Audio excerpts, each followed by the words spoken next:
Welcome, Night Owl.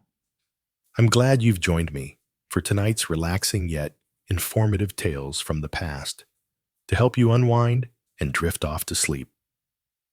As we dive into the lives of the most infamous and tyrannical medieval kings in history, as we get started, feel free to share in the comments where in the world you're listening from and what time of day it is for you right now. And if you enjoy this style of calm historical storytelling, be sure to subscribe so you don't miss future episodes tonight. We'll be exploring the lives and legacies of some of medieval history's most notorious monarchs, kings whose reigns were marred by cruelty, instability, or bizarre behavior. Through their stories, we'll delve into the complexities of power, the impact of mental illness, and the lasting impressions these rulers left on their kingdoms and the world. So get cozy, settle in, and let me take you on a journey back in time to the courts and castles of medieval Europe. Our first stop is 14th century France, where we'll meet a king whose reign began with such promise but descended into chaos and turmoil as madness took hold of his mind. Charles V, sixth of France, was just 11 years old when he ascended to the throne in 1380. The early years of his reign were filled with hope and affection from his subjects who dubbed him Charles the Beloved. Young and energetic, he was known for his chivalry, charm, and grand festivities. The future of France seemed bright under his rule, but on a fateful winter night in 1393, the course of Charles's life and kingship would change forever. The king and a group of nobles were gathered for a masquerade ball at the royal palace. The men, including Charles, were dressed as wild men, clad in costumes of linen soaked with Rhenus wax or pitch, to which flax was attached, to give the appearance of savages. As the dancing began, disaster struck in a reckless moment. The king's brother Louis, Duke of Orleans, brought a torch too close to the dancers. The highly flammable costumes instantly ignited, engulfing the men in flames. Chaos and screams filled the hall. The Duchess of Berry hurled her robe over the king, saving his life, but 4 of the noblemen were badly burned and died in agony. Days later, Charles escaped physical injury, but the Bal de Sarong, or the Ball of the Burning Men, as it came to be known, left deep psychological scars. In the months that followed, the king began to show signs of mental distress and instability. It was whispered that he had gone mad from the shock. His behavior grew increasingly erratic and disturbing at times. He would rush wildly through the corridors of the palace, howling like a wolf, and insisting he was made of glass and might shatter. At any moment, he would often forget his name and title, not recognizing his wife or children. Once he became so convinced he was St. George that he had the royal arms changed accordingly. For months on end, he refused to bathe, change his clothes, cut his hair or nails. Courtiers described with pity and revulsion how he would go about in tattered, vermin-infested robes, his hair matted and filthy. In his lucid moments, Charles was gentle and melancholy, deeply distressed by his own condition. But these periods of clarity grew rarer as his illness progressed. As Charles descended further into madness, France began to crumble around him. Seeing the king incapacitated, rival factions seized the opportunity to advance their own agendas, maneuvering to control the crown. The king's periods of insanity created a power vacuum and a crisis of leadership that destabilized the entire kingdom.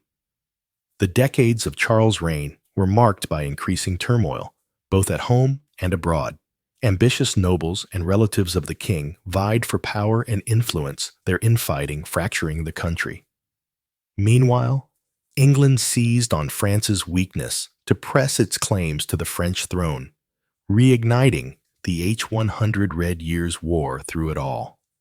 Charles drifted in and out of lucidity, a king in name but not in faculty when sensible. He tried to fulfill his royal duties and bring stability to his fractured kingdom. But these moments grew briefer and rarer. More often, He spent his days in a pitiful state, unable to rule, unable to comprehend his own condition. There are poignant stories of the mad king's gentler moments. Once, during a brief respite from his illness, Charles encountered one of his old friends. A knight he hadn't seen in years, surprised to see him at court. Charles asked why he had come with tears in his eyes. The old knight replied, "To see you, my king, for it has been long since I last did." Charles embraced him with affection and wept, saying, "Good sir, you are indeed one of my loyal knights and friends. Stay with me, for you are most welcome." For just a moment, the king had surfaced from the depths of his madness lucid and touched by this display of love and loyalty. But such moments were fleeting as the years went on. Charles grew more withdrawn and isolated, lost in the labyrinth of his own failing mind. By the end of his life, he was a shell of the vibrant young man who had once been the promising hope of France. When he finally succumbed to a bout of dysentery in 1422, his son Charles V had already begun to rule. In his stead, the reign of Charles V, begun with such hope and promise, ended in sorrow and disarray. The king, whom the people had once loved so ardently, spent his final years a broken man, sometimes pitiful, sometimes terrifying. In the grip of his delusions, his sad fate demonstrates how much the fortunes of a nation could turn on the stability of a ruler's mind in an age where kings wielded absolute but often fragile power. From one troubled king, we now journey across the Channel to England, and another monarch whose reign was marred by mental illness. Like Charles Henry V, Sixth was gentle, pious, and scholarly in nature, but also like his French counterpart, he would find the pressures of kingship too much to bear, with devastating consequences for his realm. Henry's reign was troubled from the start, for he inherited the throne as an infant just 9 months old, far too young to rule in his own right. Regents ruled in his name, while rival factions plotted to control the child king, hoping to dominate the kingdom. Through him, the early years of Henry's reign were marked by a ferocious struggle for power between the king's ambitious relatives and advisors, even as a youth. Henry was more inclined towards religion and learning than the arts of war and statecraft expected of a king deeply devout. He took pleasure in daily attendance at Mass and devoted many hours to prayer and contemplation. He was also a keen scholar with a love of reading and an interest in education. Henry would go on to found two of England's most venerable institutions of learning, Eton College and King's College, Cambridge. But while Henry's gentle nature earned him affection, it left him ill-equipped for the power struggles and political machinations that swirled around the throne. As he came of age and assumed his full royal duties, he floundered in his attempts to control the squabbling factions and bring unity to his kingdom. The greatest blow to Henry's reign came in August 1453, when the king suddenly fell into an inert stupor, unable to speak, recognize anyone, or respond to any stimuli for more than a year. He remained in this vegetative state, not even reacting to the birth of his own son and heir, as with his grandfather Charles V, Sixth of France, whom he resembled in both character and fate. Henry's mysterious illness thrust his kingdom into turmoil. With the king, incapacitated old feuds and rivalries erupted into open conflict. The simmering resentment between the houses of Lancaster and York, two cadet branches of the Plantagenet royal house, now boiled over into outright war, as each side sought to claim supremacy. This struggle would become known as the Wars of the Roses, after the red and white rose emblems of Lancaster and York. Even when Henry briefly emerged from his catatonia in late 1454, he struggled to reassert control over the chaotic political scene. By 1455, the Yorkists felt bold enough to take up arms against the king's Lancastrian supporters, defeating them At the First Battle of St. Albans, Henry was captured by the Yorkists and forced to acknowledge their leader, Richard, Duke of York, as Lord Protector of the realm. In the years that followed, England descended into a state of intermittent civil war, with the hapless Henry shunted back and forth between the warring factions. Whenever the king lapsed back into one of his periods of insensibility, fresh fighting would break out as each side tried to secure control of his person, and with it, the legitimacy of rule. During his bouts of madness, Henry's behavior was pitiful and childlike. He had to be fed, washed, and dressed like an infant. The once keen scholar now took no pleasure in his books and papers. He gave no sign of recognizing his own wife and son. To most observers, the king seemed utterly lost within himself. An empty vessel stripped of will and sense, Henry briefly regained his throne with Lancastrian support in 1470. But by this point, he was a king, in name only a feeble puppet, controlled by his ambitious queen Margaret of Anjou and the ruthless Earl of Warwick. Less than a year later, the Yorkists struck back, capturing Henry and forcing him to abdicate in favor of the Yorkist king, Edward IV. The sad final chapter of Henry's life unfolded within the confines of the Tower of London, where he was imprisoned by King Edward. There, abandoned by his allies and bereft of his crown, Henry's already fragile grasp on reality disintegrated completely when informed of the death of his young son at the Battle of Tewkesbury. He reportedly showed no reaction, lost in the midst of his own shattered mind.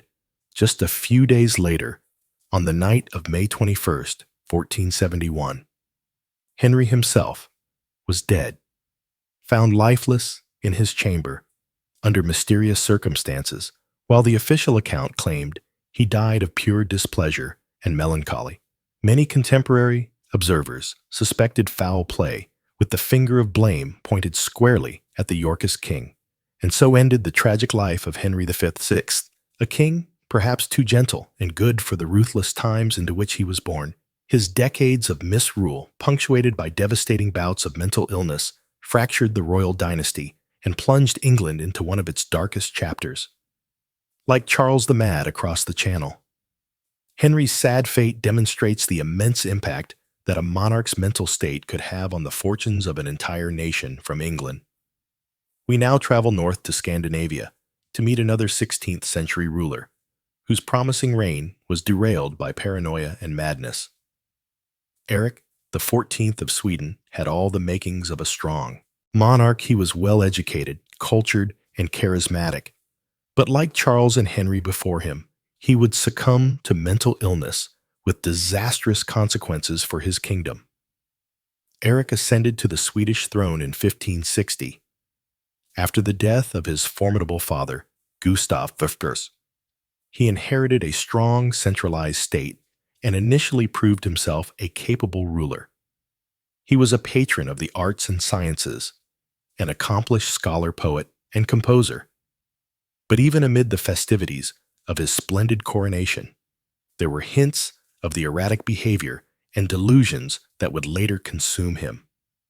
As his reign progressed, Eric grew increasingly suspicious and paranoid. Seeing threats and conspiracies all around him, he became convinced that his own nobles and the aristocracy of neighboring Denmark and Poland were plotting to overthrow him and steal his crown. These fears were fanned by his chief advisor, Euron Persson, who exploited the king's fragile mental state to eliminate his own political enemies. Eric's personal life was equally tumultuous. Early in his reign, he fell passionately in love with Karen Mons, a beautiful commoner who had been a maid in the royal household. Against all convention and the admonitions of his advisors, Eric secretly married Karen in 1567 and had her crowned as queen, while the marriage caused a scandal. Karen would prove a stabilizing influence, remaining loyal to Eric. Even during his darkest days, the defining moment of Eric's reign came in 1567, with the infamous Sture murders, convinced that the Sture noble family and their allies were plotting against him. Eric had several members of the family imprisoned and brought to trial on trumped-up charges. In a fit of rage and paranoia, the king himself stabbed and killed one of the nobles, Niels Stuart, during an interrogation. Two other Stura lords and several of their associates were subsequently executed on Eric's orders. The Stuart murders shocked the nation and turned sentiment against the increasingly unstable King Eric's behavior grew more erratic and delusional. He became obsessed with astrology and the occult, convinced he could read the future in the stars. He would have bouts of wild manic energy, alternating with periods of deep melancholy. At times, he fancied himself a god demanding his courtiers worship him. As opposition to Eric's rule mounted his own brothers, John and Charles, seized the opportunity to move against him. In 1568, they successfully deposed Eric, forcing him to abdicate in favor of John III. The coup was supported by most of the Swedish nobility, alienated by the king's tyranny and madness. Eric's final years were marked by tragedy and increasing mental deterioration, imprisoned in a succession of castles by his brother. The deposed king descended deeper into insanity. He became convinced he was not Eric XIV at all, but a different man altogether. His devoted free Karen remained with him in captivity, the only person who could soothe him in his agitated states. In 1577, after almost a decade in this confinement, the 43-year-old Eric died, likely poisoned on the orders of his brother. He was buried hastily and without ceremony for John III. The mad brother represented an uncomfortable reminder of the fragility of royal power and the ever-present danger of succession. Crisis Eric the 14th story represents a tragic waste of potential. He was a gifted man, educated and cultured, who held such promise as a ruler. But like many monarchs, he found himself unequal to the immense stresses and paranoias of kingship. His unraveling mind led him down a path of tyranny and terror that undid his achievements and ruptured the kingdom. Traveling further east to Russia, we come to the dark tale of another ruler undone by paranoia and crippling mental illness. Ivan IV Vasilovich, better known as Ivan the Terrible, was the first Grand Prince of Moscow to officially assume the title of Tsar of all of Russia. His nearly 40-year reign would transform Russia, but also unleash a whirlwind of madness and brutality upon his realm. Ivan's early life was scarred by tragedy, struggle, and a pervasive sense of insecurity. He lost both his parents by the age of 8 and grew up in the shadow of ambitious nobles and relatives who fought to control the regency. The young Ivan learned to fear for his life and saw enemies and conspiracies everywhere. These early experiences laid the groundwork for the paranoia and ruthlessness that would define his later reign. When Ivan reached adulthood and took full power in 1547, he quickly set about consolidating control over the fractious boy nobility. Talented and energetic, he scored a series of impressive military victories over Russia's enemies, expanding the boundaries of his state. He launched a series of popular reforms, revising the legal code and convoking Russia's first parliament. Thanks to these successes, the early part of Ivan's reign was marked by relative stability and progress. But as the years passed, Ivan grew increasingly erratic, suspicious, and violent. He became convinced that the boyars were plotting against him, determined to thwart his agenda and usurp his power. His simmering resentment boiled over in 1565, when he abruptly left Moscow, in a fit of rage, threatening to abdicate in a clever power play.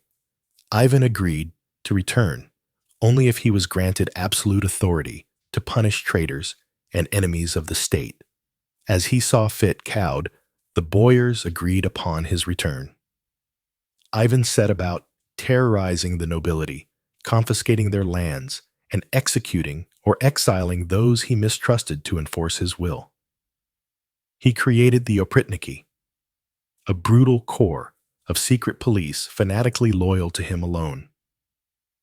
In the following years, Ivan earned his moniker of the Terrible as he unleashed a reign of terror upon Russia, fueled by paranoia and sadistic impulse.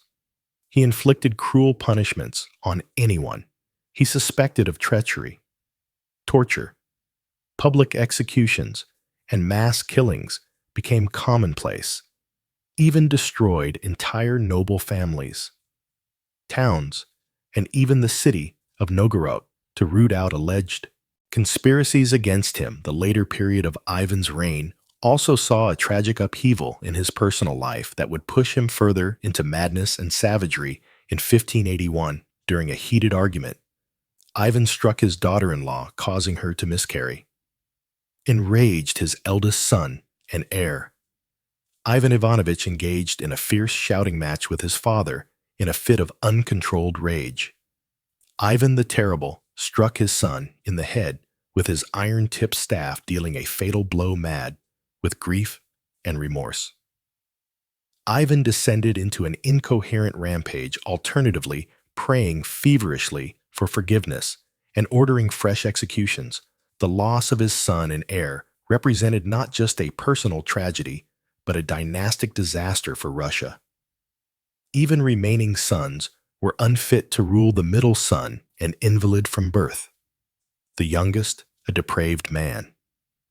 As we delve further into the stories of medieval monarchs whose reigns were plagued by madness, we turn our gaze eastward to the vast expanse of Russia. Here, we find a king whose legacy is as complex as it is brutal. Ivan Vasilievich, better known by his infamous moniker, Ivan the Terrible, born in 1530. Ivan's early life was marked by tragedy and turmoil. He was just 3 years old when his father Vasily III died from an abscess and inflammation on his leg. His mother, Elena Glinskaya, acted as his regent, but she too passed away when Ivan was only 8, likely a victim of poison. These untimely deaths left young Ivan an orphan, and the court erupted into a maelstrom of power struggles between rival boy families, each vying for control over the young ruler. Imagine for a moment the fear and isolation young Ivan must have felt, alone in a court seething with hidden agendas and shadowy machinations. As a child, he was often neglected, left to wander the palace halls with only his younger brother for companionship. It's said that the boy who were supposed to care for him instead mocked and terrorized the young princes, even going so far as to let them go hungry. These early experiences undoubtedly shaped Ivan, planting the seeds of mistrust and paranoia that would bloom darkly in his later years. Despite these hardships, or perhaps because of them, Ivan grew into a precocious and determined youth. By the age of 16, he was already a force to be reckoned with in a dramatic display of his budding authority. He ordered the arrest of Andrei Shwisky, the head of the boyars. Shwisky was dragged from the palace, beaten and thrown into a dungeon where he was torn apart by hungry dogs, a gruesome sign of the brutality that would come to define Ivan's reign. But Ivan's early years weren't all darkness and brutality. In 1547, at the tender age of 16, he was crowned Tsar of all the Rus, the first to bear this grand title. His coronation was a magnificent affair, a dazzling display of pomp and ceremony that firmly established his authority. That same year, he married his first wife, Anastasia Romanova, a woman he seems to have truly loved. For a time, it seemed as though Ivan's reign might be a bright one, filled with promise and potential. And indeed, Ivan's early rule saw many successes. He implemented a number of popular reforms, revising the law code, limiting the power of the boyars, and even establishing a system of local self-government. He also convened the first Zkai Sober, or Assembly of the Land, which brought together representatives from across Russia to discuss matters of state. These early reforms earned Ivan widespread support and admiration from his subjects. But perhaps Ivan's greatest achievements in these early years were on the battlefield. He led his armies to victory against the Cates of Kazan and Astrakhan, annexing vast swaths of territory along the Vularus River and expanding Russia's borders to the Caspian Sea. These victories were celebrated throughout the land, and Ivan was hailed as a hero, a conquering czar who had brought glory to Russia. But even as Ivan basted in the glow of these triumphs, darker currents were swirling beneath the surface. In 1553, Ivan fell, seriously ill, and the court once again descended into chaos as various factions jockeyed for position, anticipating the czar's death. Ivan recovered, but his brush with mortality seems to have deeply affected him. He became increasingly suspicious of those around him, seeing threats and conspiracies at every turn. These fears were only compounded by the sudden death of his beloved wife, Anastasia, in 1560. Ivan was convinced that she had been poisoned by his enemies, particularly the boyars. He had long distrusted in his grief and paranoia. Ivan's rule took a dark and violent turn. He lashed out at those he perceived as threats, real or imagined. Boyars were arrested, tortured, and executed on the slightest pretense. Ivan's wrath even extended to entire cities in 1570. He sacked the city of Novgorod, convinced that its inhabitants were plotting against him. Thousands were massacred in a brutal display of Caesar's unrestrained fury. Perhaps the most chilling embodiment of Ivan's descent into tyranny was the creation of the Oprichniki, his infamous secret police force, clad all in black and riding black horses. The Oprichniki became a terrifying symbol of Caesar's unbridled power. They answered only to Ivan, carrying out his every command with ruthless efficiency and unwavering loyalty under the iron fist of the Eurytniki. Russia descended into a reign of terror. Boyars were hunted down and murdered, their estates confiscated and handed over to Ivan's cronies. Even the church wasn't safe. Ivan had the Metropolitan of Moscow, Philip II, arrested and eventually killed for daring to criticize the Opichiki's excesses. As Ivan's paranoia and cruelty spiraled out of control, Russia itself began to unravel. The economy, already strained by Ivan's costly wars, was further burdened by the Oprichniki predations. Fields went untended as peasants fled the countryside to escape the secret police's brutality. Famine and disease followed, stalking the land like grim specters. But perhaps the darkest moment of Ivan's reign was a deeply personal tragedy in 1581.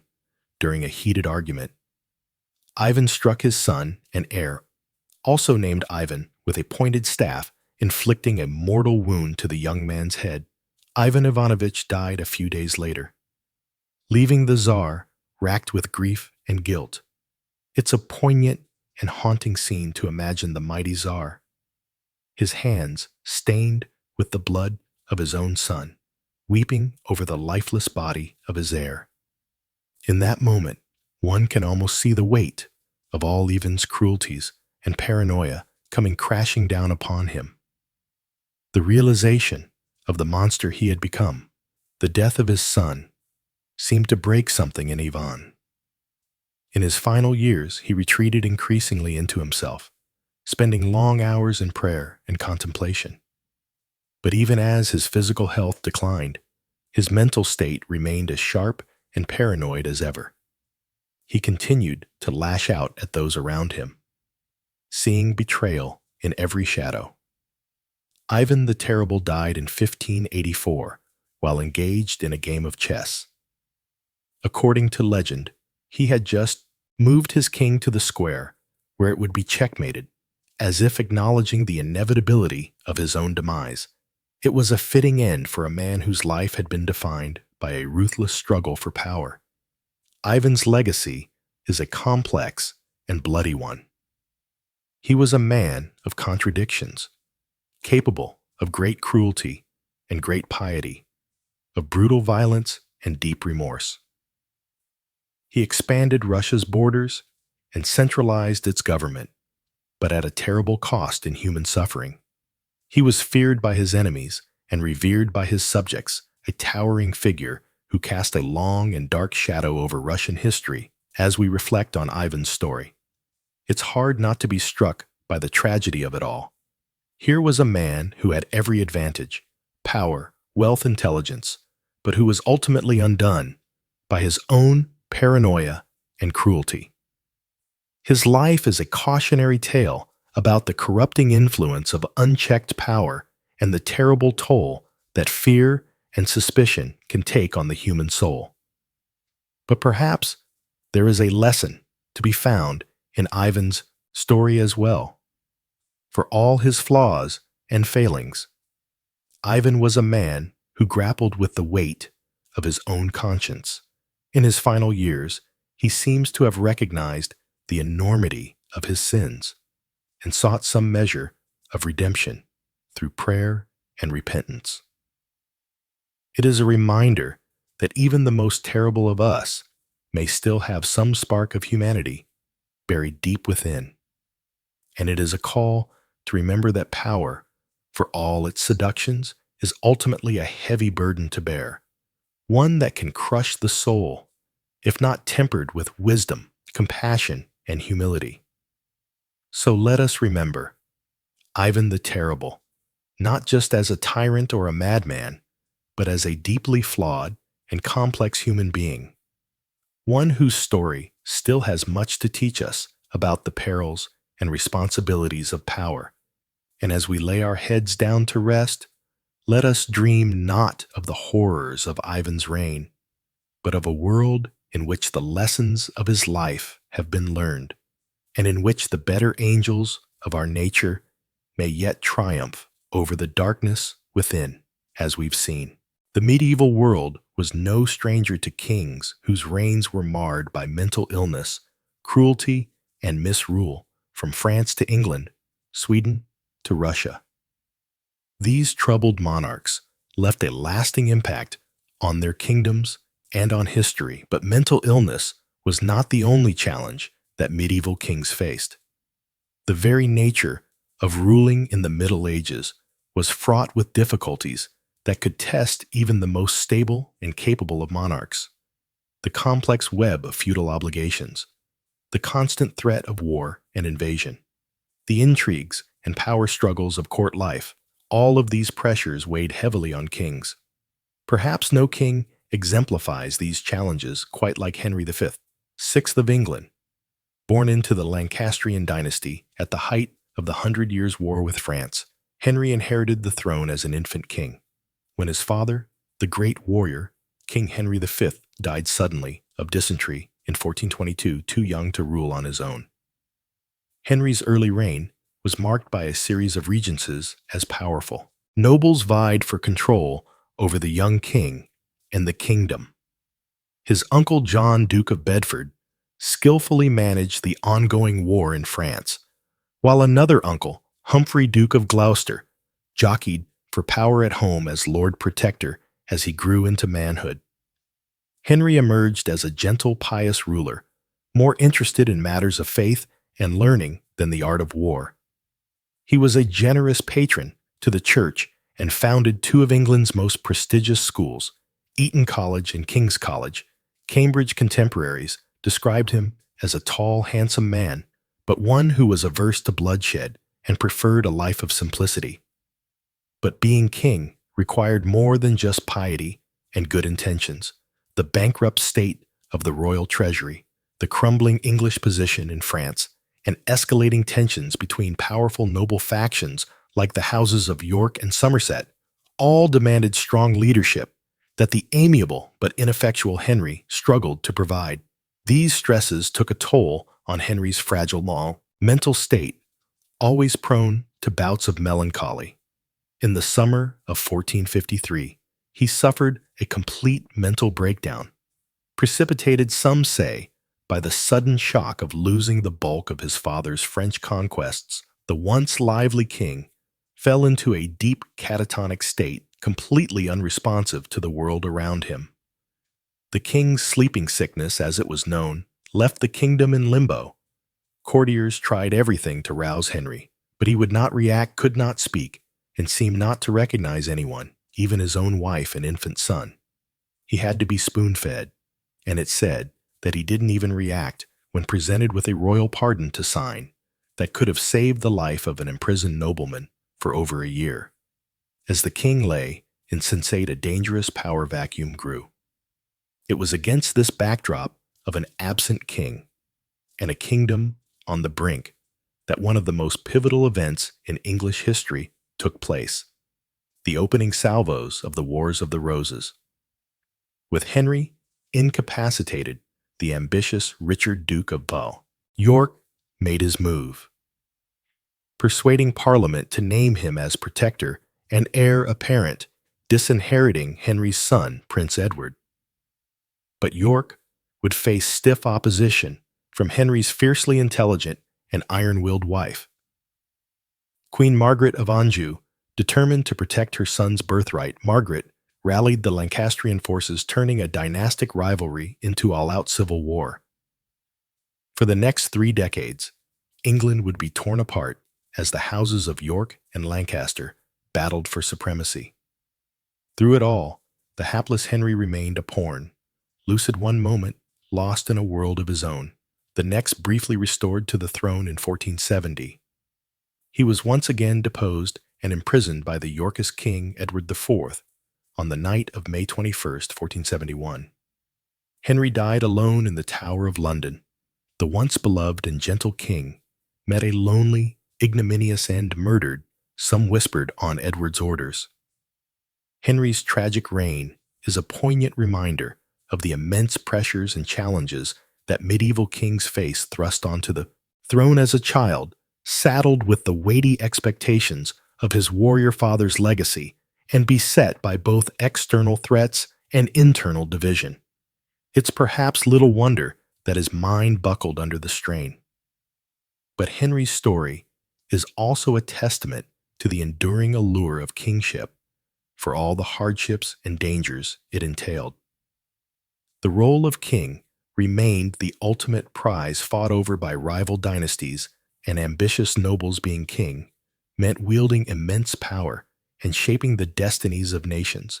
It meant being at the center of the medieval world with all eyes upon you. And as we'll see with our next king, that intoxicating mix of power and attention could be just as dangerous to a monarch's sanity as any external threat. Eric XIV of Sweden, a Renaissance prince with a reputation for brilliance and cultural refinement, would find his glittering reign unraveling amidst a storm of madness, scandal, and blood. Eric's story begins on a bright, clear day in June 1560, as the 27-year-old prince rode through the streets of Stockholm to Uppsala Cathedral for his long-awaited coronation, the first monarch of the Vasa dynasty to be proclaimed King of Sweden and the Goths. Eric was determined to usher in a magnificent new era for his kingdom. Tall, athletic, and strikingly handsome, with piercing blue eyes and a long, curling beard, Eric cut a dashing figure. He was charming and eloquent, able to converse in 8 languages. He wrote poetry, played the lute, and was an avid scholar of astronomy and mathematics. In many ways, he embodied the ideal of the Renaissance prince, cultured, learned, and accomplished. But there were signs, even on that glorious coronation day, of the darkness that would come to consume Eric's reign.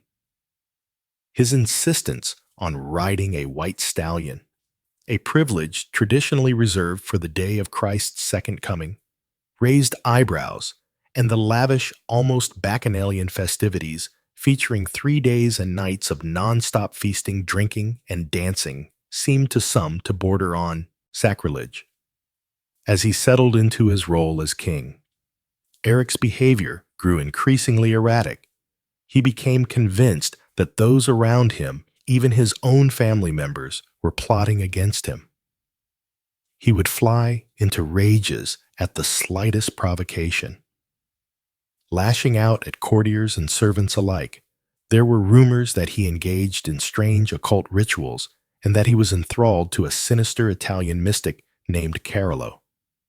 But it was Eric's scandalous love life that truly set tongues wagging, spurning the noble brides put forth by his counsel.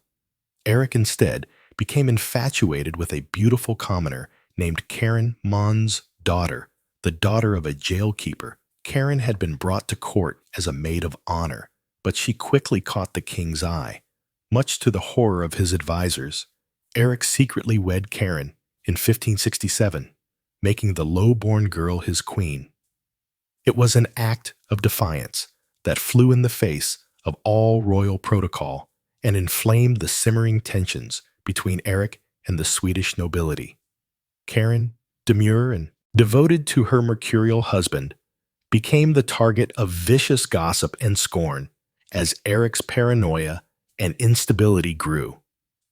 So too did the conflicts with his rivals and critics.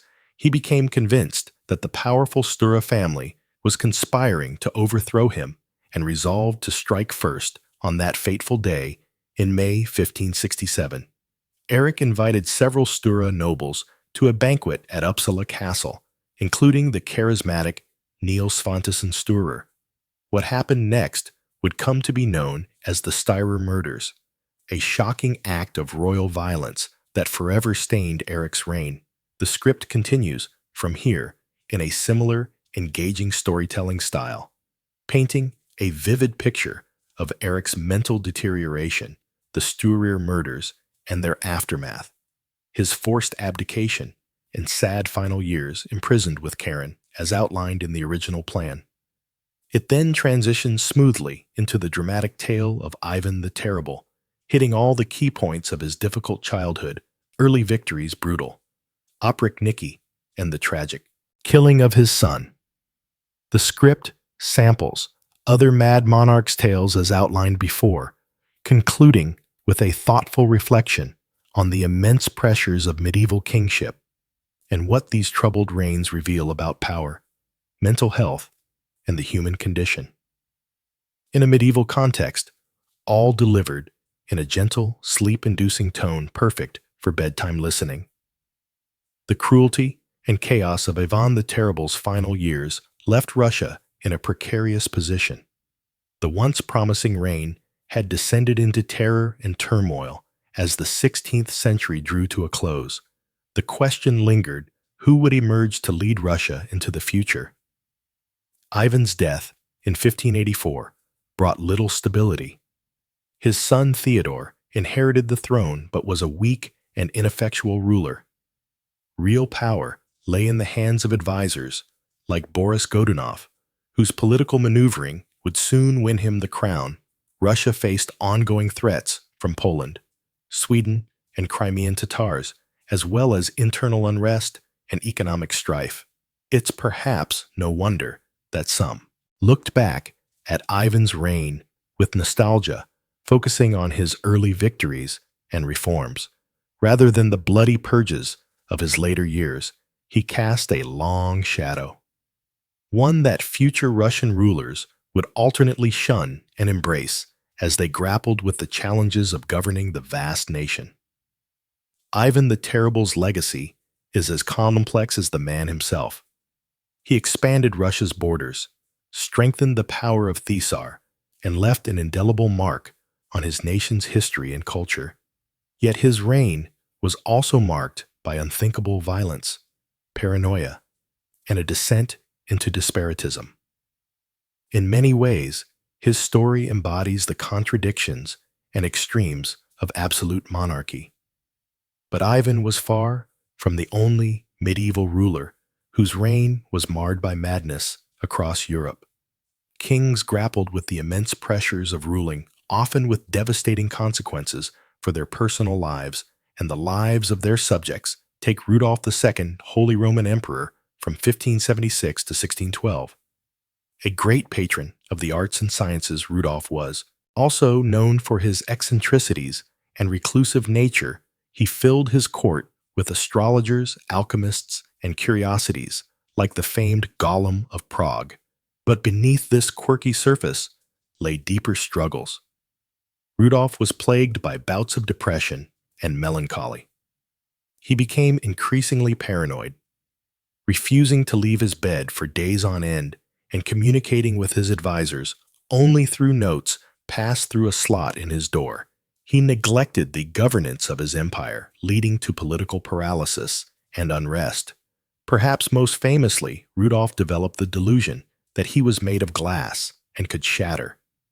At any moment, he took to wearing thick layers of clothing to pad himself and refused to allow anyone to touch him. His behavior grew so concerning that his own family conspired to depose him, forcing Rudolph to cede power to his brother Matthias. Rudolph spent his final years as a recluse in Prague Castle, surrounded by his art and curiosities, but isolated from the world he once ruled when he died in 1612. He reportedly refused the last rites still gripped by his delusions until the very end. Rudolph's story, like Ivan's, raises poignant questions about the toll of power on the human psyche. Were these kings simply ill-equipped for the immense stress and responsibility of ruling? Did the unchecked power of absolute monarchy breed paranoia and instability? Or were they, in some sense, canaries in the coal mine? Their deteriorating minds reflecting the toxicity and dysfunction of the system they were born into. Regardless, their struggles had immense consequences for their personal lives and the lives of those they ruled across the Mediterranean. The Byzantine Empire too found itself under the thumb of a ruler lost in delusion. Justin II, who reigned from 565 to 78, started off as a promising leader. He secured the empire's eastern frontier through diplomacy with Persia and embarked on ambitious building projects. But a few years into his reign, Justin's behavior took a bizarre turn. He became convinced that he was physically incapable of sitting so. He took to lying, prone on a wheeled throne that could be pushed around the palace. He reportedly bit attendants who displeased him and even attempted to eat one of his own limbs. As Justin descended further into madness, the empire began to crumble. The Persians launched invasions into Byzantine territory, the Avars and Slavs attacked from the west, and Italy fell into chaos as the Lombards swept through. Justin was powerless to stop it, lost in a world of his own imagining. In a poignant twist of fate, one of the few who seemed able to soothe Justin during his fits was his wife, Sophia, a shrewd political mind in her own right. Sophia essentially ruled in just stead, even minting coins with her own image. She managed to hold the empire together until Justin's death in 578. The stories of kings like Ivan Rudolph and Justin reveal the profound impact that a ruler's mental state could have on their realm. In an age of absolute monarchy, the line between personal struggle and political crisis was thin indeed. Yet even in their darkest moments, there are glimpses of humanity that make these complex figures more than mere cautionary tales. Ivan's grief at his son's death, Rudolph's melancholic brilliance, Justin's brief moments of lucidity in Sophia's presence. These details add shades of nuance and tragedy to their lives.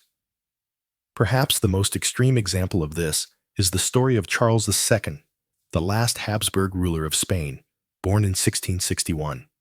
Charles was the product of generations of inbreeding among the Spanish Habsburgs, who sought to keep their bloodline pure by marrying within the family. The results were devastating. Charles suffered from a litany of physical and mental disabilities, an oversized tongue that made it difficult to speak or chew, intestinal problems that caused chronic diarrhea, fragile bones that left him unable to walk. Unassisted, his jaw jutted so far out that he couldn't fully close his mouth. But what Charles lacked in physical and mental capacity, he made up for in kindness and affability.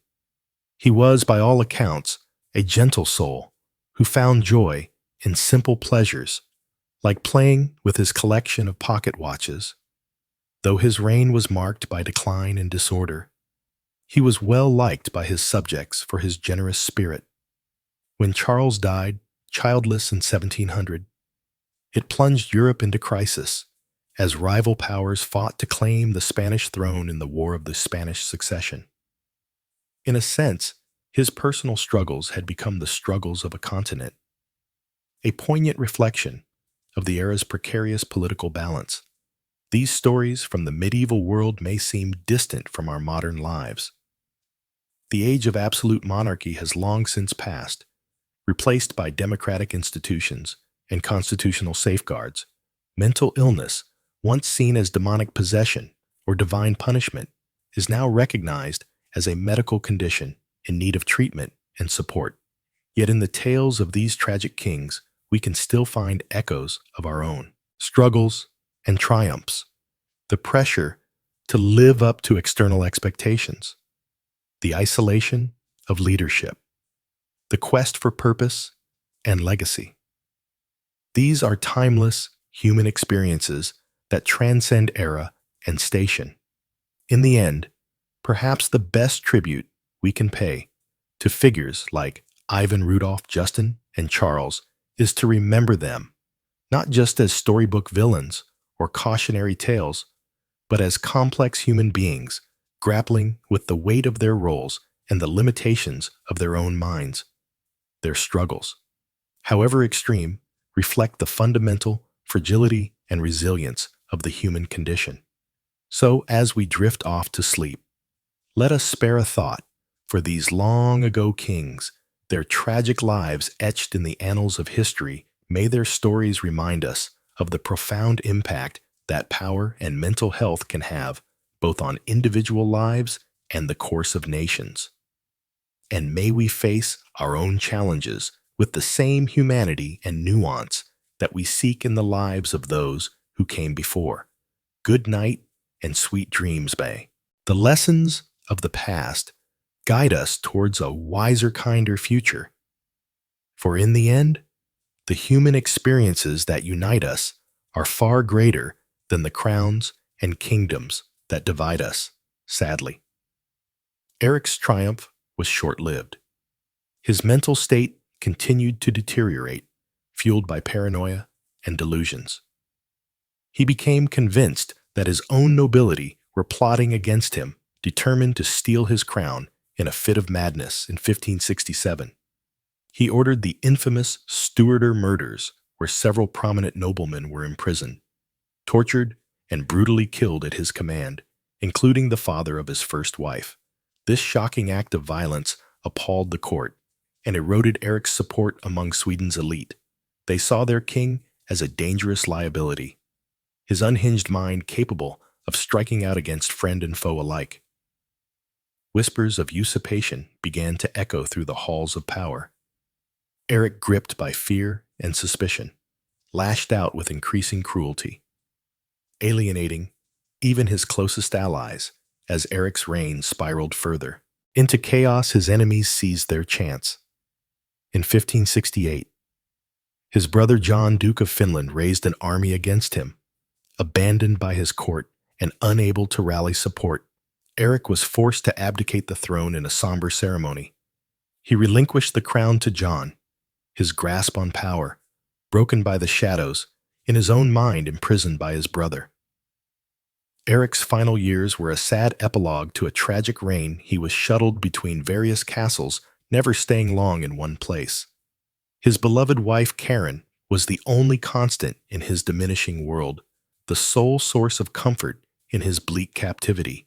Even imprisoned, Eric's mental state continued to waver. There were periods of clarity, glimmers of the sharp mind that had once dreamed of a glorious future for Sweden. But more often, his thoughts were clouded by paranoid delusions, his speech rambling and incoherent. As the years ground on, Eric's physical health declined alongside his sanity. The dank, dimly lit cells of his imprisonment allowed illness to take root in his weakened frame. His once vibrant eyes grew dull, staring for hours at the dancing shadows on the wall. His world had shrunk to a single flickering flame. The fire in his mind reduced to fading embers in 1577 after almost a decade in captivity. Eric Thurser XIV, the mad monarch of Sweden, breathed his last. Karen, his faithful wife, was by his side until the end, holding his hand as he slipped away. The king who had dreamed of glory and power died a broken man. His grand ambitions smashed upon the rocks of his own shattered psyche. The tragedy of Eric XIV's reign echoes through the pages of history, a cautionary tale of the fragility of the human mind. His story reminds us that even the mightiest can fall, their strength devoured by inner demons. In the end, Eric's legacy was one of squandered potential, a shooting star extinguished too soon by the darkness within. As we continue our journey through the tales of mad kings and ill-fated reigns, we turn our gaze east to the vast, brutal expanse of Russia. Here, we find another monarch whose reign was defined by cruelty and paranoia, a ruler who took the name Ivan the Terrible and more than earned his grim moniker. Ivan IV Vasilyevich was born in 1530 to the royal Rurik dynasty, a line that had ruled Russia for centuries. His early life was marred by tragedy and tumult. Ivan's father died when he was just 3 years old, leaving him in the care of his mother Elena Glinskaya. But Elena's ruler's regent was cut brutally short when she was poisoned in 1538, leaving the young Ivan an orphan. At the tender age of 8, robbed of his parents, Ivan's childhood became a battleground for power. The boyars Russia's elite nobles vied for control over the young prince, jostling to fill the void left by his mother's death. In this snake pit of ambitious schemers, the child Ivan was neglected, ignored, and at times even mistreated by those meant to protect him. The seeds of bitterness and mistrust were planted early, watered by loneliness and fear. But even in his darkest moments, there were flashes of the fierce intelligence that would define Ivan's later reign. He found solace in the Orthodox faith, immersing himself in prayer and religious texts. He also discovered a talent for politics, observing the machinations of the boyars with a keen and calculating eye. As Ivan grew into a young man, he began to assert his authority, chafing against the control of his would-be puppet masters in 1547. At the age of 16, Ivan was crowned as Tsar, the supreme ruler of all Russia. His coronation marked a turning point, the moment when the neglected child became a king. In truth, as well as name, the early years of Ivan's reign were marked by a flurry of reform and conquest. He revised Russia's legal code, caling the powers of the boyars and centralizing authority in the hands of the Tsar. He also expanded Russia's borders, waging successful wars against the neighboring Kazan and Astrakhan Khanates. These victories earned Ivan widespread acclaim and popularity among his subjects. The young Tsar was seen as a decisive, forceful leader, willing to take bold action to strengthen Russia. But even as Ivan basked in the glow of success, darker currents were stirring beneath the surface. The traumas of Ivan's childhood had left deep scars on his psyche. He was prone to bouts of paranoia and suspicion, seeing enemies lurking in every shadow. His temper was legendary, flaring into violent rages at the slightest provocation. As his power grew, so too did his cruelty, fueled by a simmering resentment of the boyars who had tormented him in his youth in 1565. Ivan's simmering paranoia boiled over into full-blown tyranny. He divided Russia into two realms: the Zakina, ruled by the boyars, and the Oportuna, under Ivan's direct control.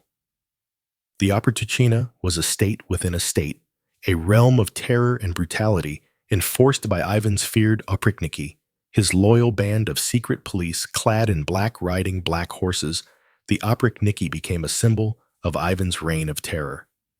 They roamed the land, arresting and executing anyone suspected of disloyalty to the Tsar nobles' merchants. Even priests fell victim to their brutality. Tortured and killed on Ivan's orders, the Tsar himself was not immune to the madness he had unleashed in a fit of rage in 1581. Even beat his pregnant daughter-in-law, causing her to miscarry, when his son and heir, Ivan Ivanovich, confronted him about this cruelty. The Tsar lashed out, striking his son with his scepter. The blow proved fatal, and Ivan Ivanovich died a few days later, leaving Russia without an heir. The tragedy broke something in Ivan. His last tenuous grip on sanity shattered by the weight of his own guilt and grief. In his final years, the Tsar's madness only intensified his cruelty, reaching new extremes. He ordered the massacre of entire cities, their inhabitants slaughtered by the thousands he had, boyars boiled alive or frozen to death, delighting in their suffering by the time of his death in 1584. Russia was a land living in the shadow of fear, haunted by the specter of its mad monarch. Ivan the Terrible's reign left a lasting mark on Russian history, a legacy of brutality and paranoia that echoed through the centuries. But it also serves as a stark reminder of the horrors that can spring from a mind consumed by darkness. A cautionary tale of the dangers of unchecked power in the hands of the unstable. As we near the end of our journey through the annals of mad kings and ill-starred reigns, it's worth pausing to consider the threads that bind these stories together, from England to Sweden to Russia, across centuries and cultures. We see the same pattern play out again and again.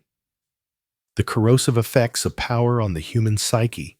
For these monarchs, the weight of the crown proved too heavy to bear, the isolation and stress of rule warping their minds and twisting their souls. Some, like Charles V, 6th of France, and Henry V, 6th of England, were broken by the strain, their sanity shattered like glass against stone. Others, like Ivan the Terrible, turned their inner demons outward, inflicting their pain and paranoia on their hapless subjects. In each case, the madness of the monarch had far-reaching consequences, plunging their realms into chaos, and conflict wars were fought. Lives were lost, and the course of history was forever altered by the whims of a mind unmed from reality. But perhaps the greatest tragedy of these tales is the human cost, the toll taken, not just on the kings themselves, but on those closest to them. The loyal wives, like Karen Morin's daughter, who stood by their husbands even as their minds crumbled. The children, like Ivana Ivanovich, whose lives were cut short by their father's madness.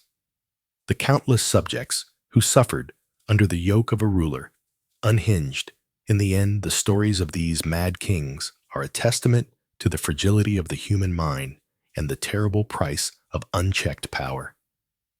They remind us that even the mightiest can fall, their strength devoured by the shadows within.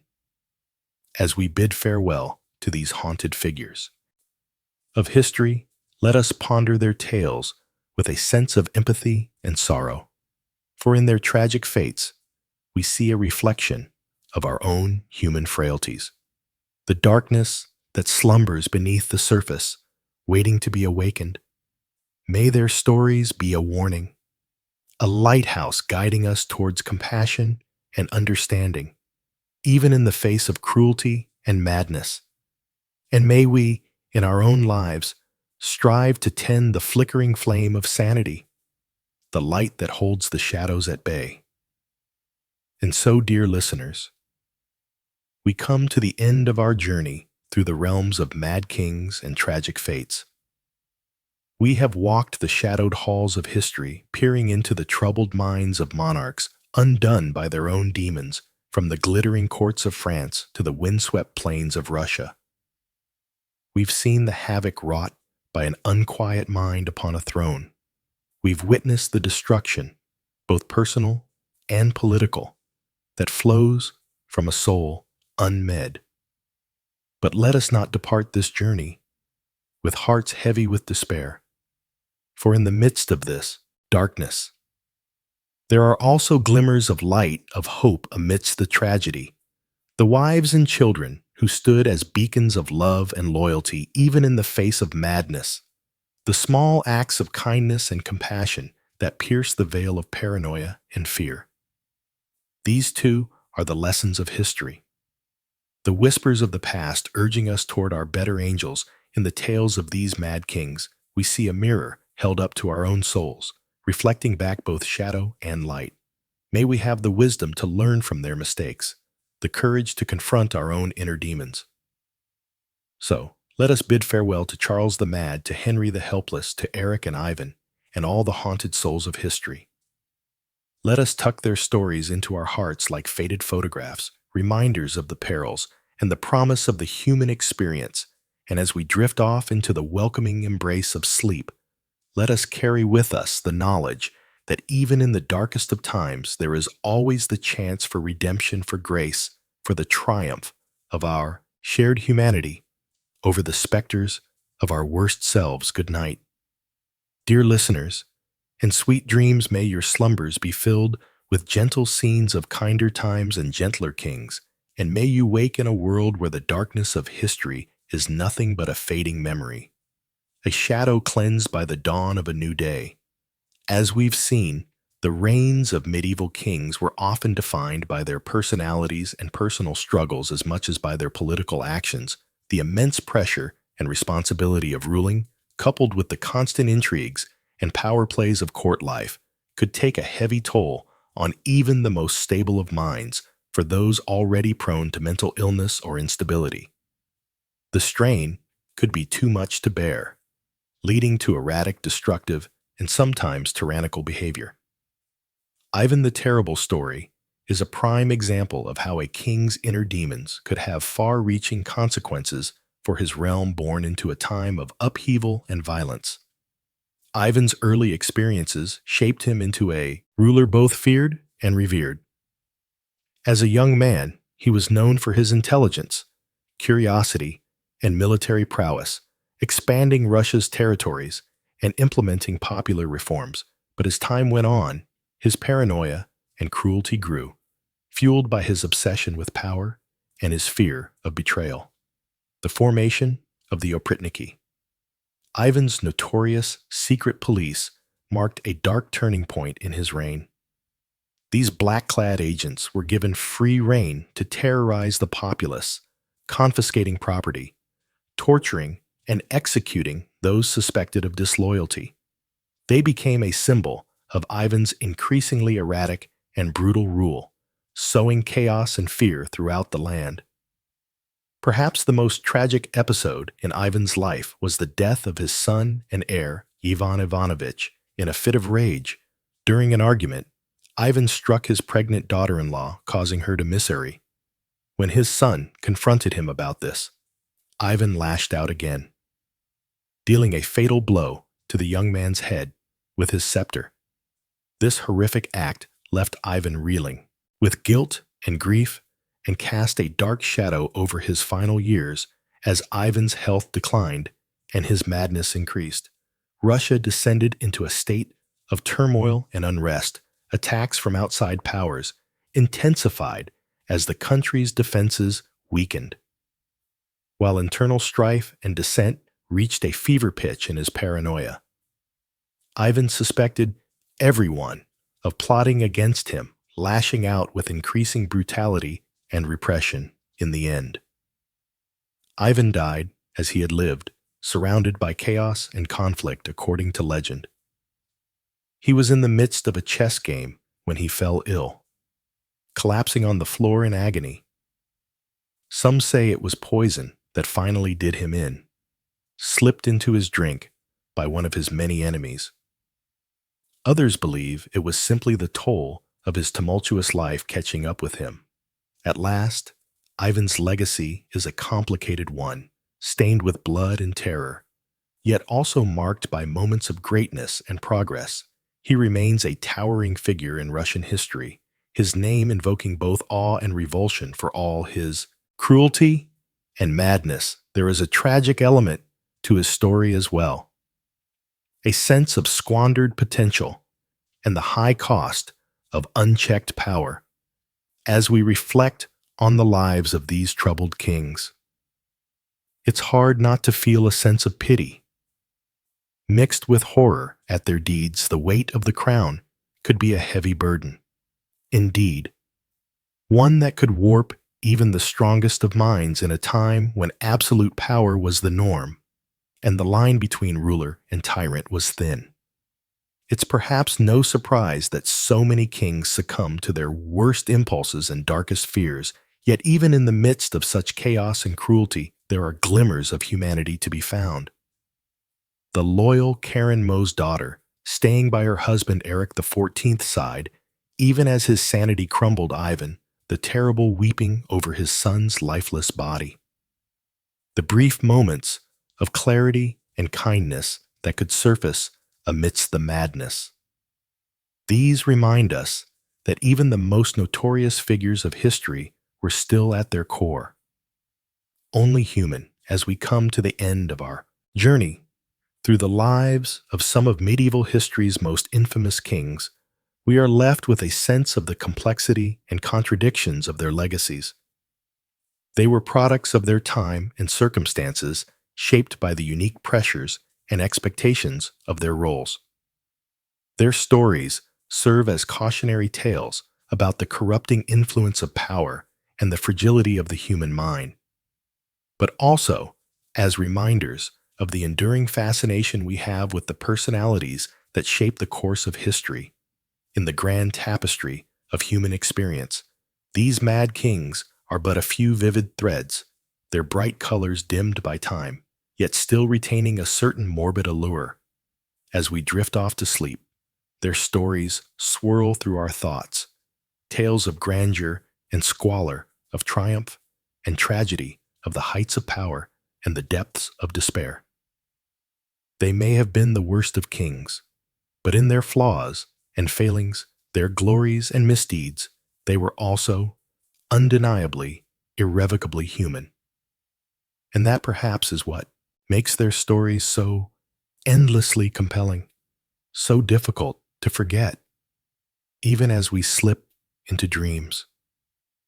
Good night, dear listener, and may your own dreams be filled, not with the terrors of mad kings, but with the simple joys and comforts of a peaceful life, well lived for in the end. That may be the greatest legacy of all. Not to be remembered for one's cruelties or eccentricities, but for the quiet everyday kindnesses that make the world a bit brighter for those around us. So, rest now and let the past fade into the shadows of history as we embrace the present and all its gentle possibilities. Part 4. Ivan the Terrible of Russia.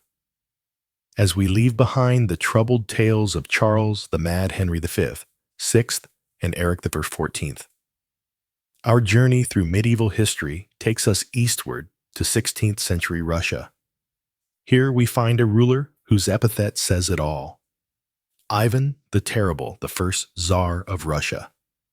Ivan IV. Vasilievich cast a long and brutal shadow over his kingdom. Ivan's story, like so many we've explored, has its roots in a tumultuous childhood. Born in 1530, Ivan was just 3 years old when his father died, leaving him Grand Prince of Moscow under the regency of his mother. But even this small stability was soon shattered when Ivan was 8.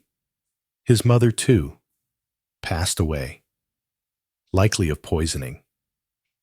The young prince was now utterly alone, surrounded by ruthless boyars, Russian nobles, all grasping for power.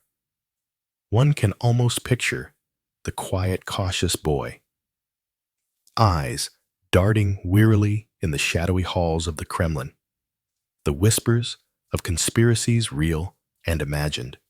Swirling around him like a bitter wind, these early years forged in Ivan a deep mistrust and simmering resentment that would one day boil over into unthinkable cruelty.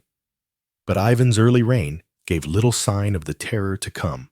Crowned Tsar at the tender age of 16, the young ruler threw himself into the task of governing with the counsel of his beloved wife, Anastasia Romanovna, and his trusted advisor, Alexei Atasev, implemented a series of reforms. He revised the law code, convened the first Russian parliament, and granted the gentry more rights on the battlefield too.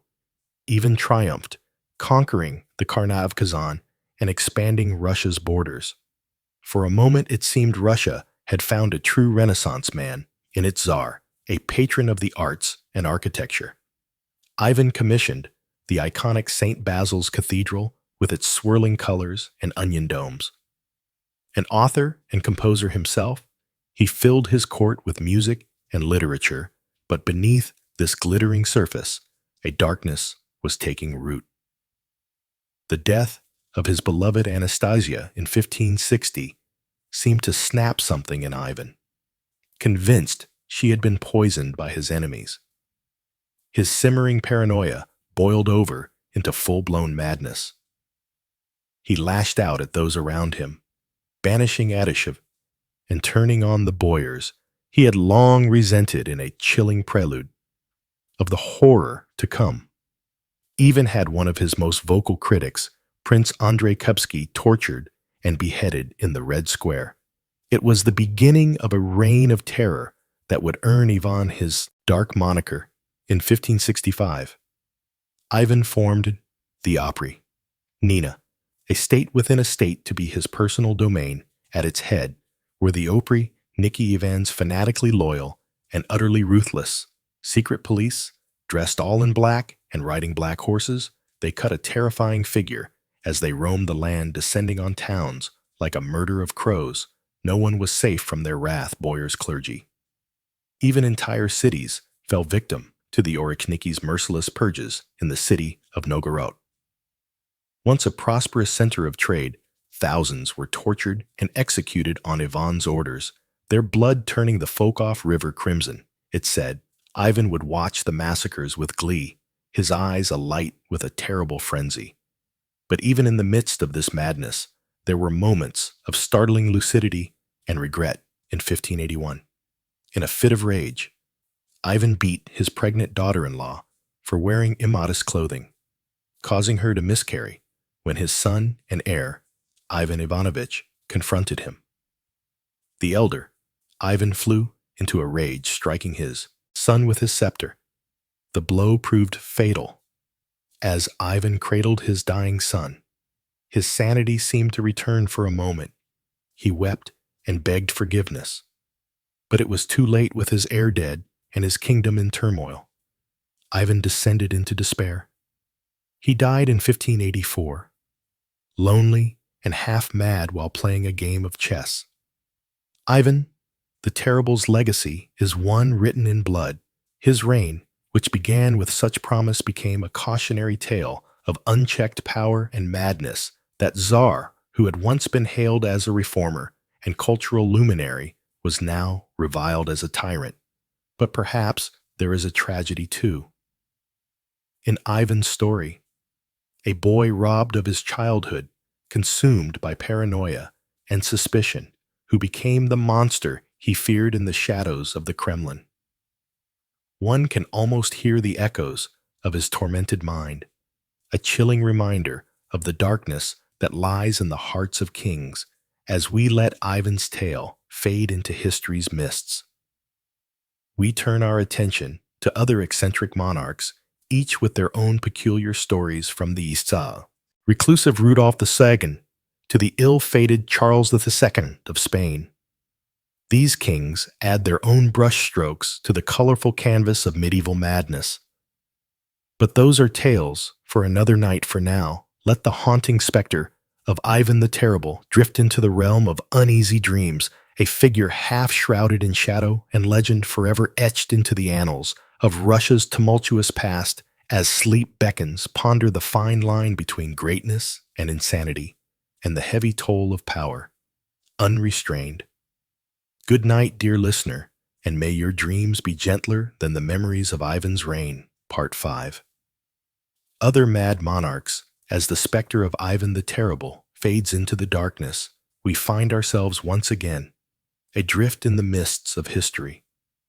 Our journey not yet complete, for the annals of the Middle Ages are filled with tales of kings whose eccentricities and afflictions set them apart from their peers.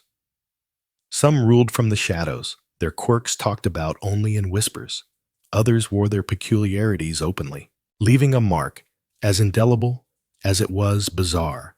Let us first turn our gaze to the court of Rudolph II, Holy Roman Emperor and King of Bohemia, Hungary and Croatia. Born in 1552, Rudolph was a man of esoteric tastes, more at home among the beers and tomes of his alchemical laboratories than in the halls of power. He was a great patron of the arts and sciences, filling his court with a menagerie of scholars, artists, and astronomers, including the great Danish astronomer Tycho Brahe. But even as Rudolph cultivated an air of Renaissance enlightenment, a strange malady took root in his mind. The king became convinced that he was made of glass, fragile and brittle. He refused to allow people to touch him, and even took to wearing thick, padded clothing to protect his delicate form. One can almost picture him, moving gingerly through his chambers, a phantom king. As insubstantial as the spirits he sought to conjure in his alchemical experiments, Rudolph's obsession with the occult and his growing reclusiveness began to take its toll on his kingdom. He neglected the affairs of state, allowing tensions to simmer and the coffers to run dry. In the end, his own family turned against him in 1611. Rudolph's brother Matthias deposed him, leaving the once great patron of the arts to live out his final months in isolation, haunted by the specters of his own mind across the continent. In the glittering heart of the Byzantine Empire, we find another ruler, undone by madness, Justin II, who reigned from 565 to 578. Began his rule with vigor and ambition. But as the years wore on, his behavior grew increasingly erratic. He was prone to fits of manic laughter and sudden bursts of rage. He imagined himself in direct communication with the angel Gabriel and would often be found deep in conversation with the empty air. As Justin's delusions deepened, the business of governing fell to his wife, the Empress Sophia. But even her steady hand could not entirely stem the tide of chaos that Justin's madness unleashed. The empire's enemies, sensing weakness, pressed in from all sides. By the time Justin finally succumbed to his afflictions and abdicated the throne, the stage was set for years of tumult and decline. But perhaps no king better embodies the idea of monarchy undone by inbreeding and affliction than Charles II of Spain. Born in 1661, Charles was the product of generations of Habsburg intermarriage, a dynasty more tangled than a thicket of brambles. His tongue was so large he could barely speak. His jaw jutted out so far he struggled to chew his food. And beneath it all lurked a profound mental disability that left him utterly unequipped for the rigors of kingship. Charles's reign was one of unrelenting decline for the once great Spanish Empire. Unable to produce an heir, Charles left his kingdom to be carved up by his rival neighbors upon his death. The last of the Spanish Habsburgs, he was a king, more to be pied than reviled, a sad epitaph for a dynasty that had once been the envy of Europe. And so our journey through the gallery of mad monarchs comes to a close, from the glass delusions of Rudolph II to the inbred agonies of Charles II. These kings remind us of the strange twists that fate can take when power and affliction collide. Their stories are a testament to the sometimes gossamer boundary between greatness and insanity, and the heavy toll that the crown can take on even the most prepared of minds. But as we let these tales drift into the realm of dreams, let us also remember the humanity behind the history. These were not just kings, but men, burdened with the weight of nations, men struggling with demons, both internal and external. In the flickering candlelight of the past, their shadows loom large, but their sorrows too are rites of time. And so, dear listener, as the veil of sleep descends, let these stories be a gentle reminder of the complexities of power and the fragility of the human mind.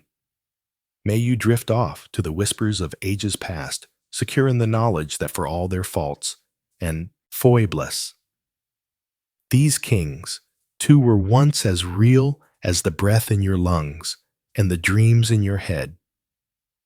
Good night, and may the lessons of history guide you gently into the land of gnawed conclusion. As the last strains of our journey through medieval madness fade into the stillness of the night, we find ourselves back in the present, our minds full of the vivid characters and strange tales we've encountered along the way, from the tortured psyche of Ivan the Terrible to the glass delusions of Rudolph II. These monarchs remind us of the profound impact that mental illness can have, not just on individuals, but on the course of nations and the flow of history itself in the flickering shadows of the past. It's easy to pass judgment on these troubled rulers, to see them as weaklings or tyrants unfit for the thrones they occupied. But to do so would be to ignore the very real struggles they faced, both in their own minds and in the treacherous currents of court life.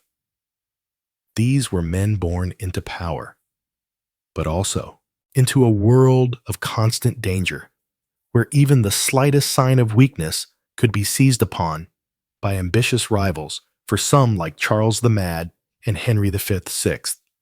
The pressures of ruling proved too much, their grip on reality slipping away like sand through an hourglass. For others, like Eric XIV and Ivan the Terrible, madness mingled with cruelty, their reigns marked by bloodshed and terror. And still others, like Rudolph II and Charles II, retreated into worlds of their own making, eccentric shadows on the fringes of power. But in all their stories, there is a common thread: the immense toll that the crown can take on the minds of those who wear it. In an age where kings were seen as divinely appointed, the line between monarch and man was often blurred. To be a ruler was to be set apart, burdened with the weight of nations and the expectations of the heavens themselves. Is it any wonder that some buckled under the strain? And yet, for all their flaws and failings, these kings left an indelible mark on the tapestry of history. Their reigns, whether glorious or infamous, shaped the course of nations and the lives of countless subjects in the grand sweep of time. They are but a few threads among many, but their stories remain woven into the rich and complex fabric of the Middle Ages. As we let these tales settle into the dim recesses of memory, ready to resurface in the hazy realm of dreams, let us ponder what lessons they might hold for us in our own age of power and ambition. The struggles of these long dead kings may seem distant, but they speak to eternal truths about the human condition, about the fragility of the mind and the corrupting influence of unchecked authority. In the end, perhaps the greatest lesson is one of empathy, the recognition that even the most powerful among us are at their core only human, that beneath the crowns and the robes there beat hearts as vulnerable and as prone to suffering as any other. It is a reminder to treat power with caution and to remember that those who wield it are as deserving of understanding and compassion as any other soul on this earth. And so, dear listener, as you drift off into the welcoming embrace of sleep. Let the tales of these troubled kings be a gentle reminder of the complexity of the human experience in all its sorrow and all its strange beauty. May you find in their stories not just cautionary tales, but also glimmers of the shared humanity that binds us all across the ages and across the divide of dreams and waking life. Good night. And may you wait to a world a little kinder, a little wiser. For the journey we've shared through the haunted pages of history. Here is the next part of the script for the worst kings in medieval history. Boring history for sleep. As Ivan entered the final years of his reign, his physical and mental health continued to deteriorate. The once vital and commanding ruler was increasingly plagued by illness, pain, and bouts of instability. The strains of decades of tumultuous rule and personal tragedies had taken their toll. Ivan spent more and more time withdrawn in his personal chambers, brooding and lashing out at those around him. His relationship with his advisors and boyars grew ever more suspicious and tense. Bazaar saw enemies and conspiracies in every corner. His paranoia spiraling out of control. Sadly, even his own family was not spared from his growing madness and cruelty.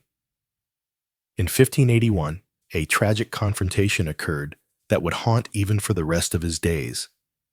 As the story goes, the Tsar entered the chambers of his pregnant daughter-in-law Helen to find her wearing what he considered immodest clothing. Enraged, Ivan viciously beat the young woman, causing her to miscarry. The child news of this assault reached Ivan's son and heir apparent, also named Ivan Ivanovich. The Tsarevich rushed to confront his father, demanding to know how he could commit such a heinous act. A violent argument broke out between father and son, with tempers soaring, and the two men exchanging heated accusations and recriminations in a fit of uncontrollable rage. Ivan struck his son on the head with his scepter, a heavy-pointed staff. To the Tsar's horror, the blow proved fatal. Ivan Ivanovich collapsed, blood pouring from his temple, and died in his father's arms. A few days later, the tragedy plunged Ivan into the depths of despair and unleashed an outpouring of grief across Russia, consumed by guilt and regret. Ivan's health and sanity rapidly declined. In the wake of this incident, he reportedly wailed and beat his head against the walls, crying out for forgiveness. The once formidable Tsar became a shadow of his former self, so broken by remorse that he was unable to govern his realm without his favored heir to succeed him. Ivan was forced to name his younger, developmentally disabled son, Feodor, as the next Tsar. As Ivan lay on his deathbed, a few years later, he must have reflected with sorrow on the chaos and uncertainty that would follow him. He could only hope that his surviving sons and boyars would find a way to hold the kingdom together, according to a popular legend. Ivan's end finally came while he was engaged in a game of chess with one of his advisors. In the midst of pondering his next move, the Tsar suddenly collapsed from a stroke as those around him rushed to his aid. Ivan lapsed into a coma and died shortly thereafter.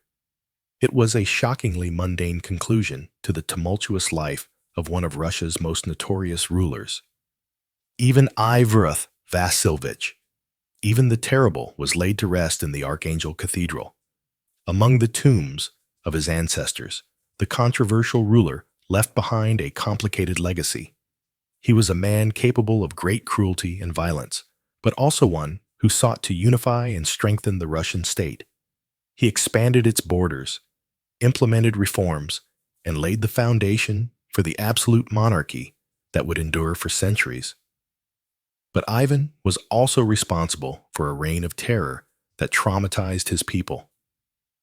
Thousands were killed, tortured, and exiled under his rule. The Oprichnina secret police, sowed chaos and fear. Many of the Tsar's closest advisors and family members perished by his own hand.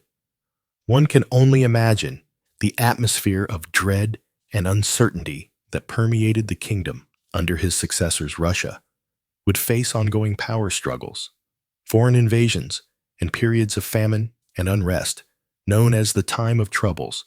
It would be decades before the country regained stability under a new dynasty. The Romanovs still, the specter of Ivan the Terrible would loom large in the Russian imagination, a symbol of the dangers of absolute power. As we ponder the dramatic reign of Ivan the Terrible and the mark it left on history, we see a cautionary tale about the perils of unchecked authority and the devastating toll of tyranny for all his grand ambitions and early promise.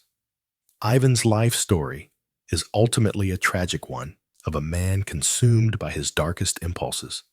Yet even as we recoil at the cruelty and chaos unleashed by this infamous czar, it's hard not to feel a pang of pity for the tormented soul beneath the crown. Ivan was a product of his time, scarred by the violence and intrigues that swirled around him. From a young age, one wonders how differently the course of his life and rule might have unfolded had he known more love and peace instead of suspicion and strife.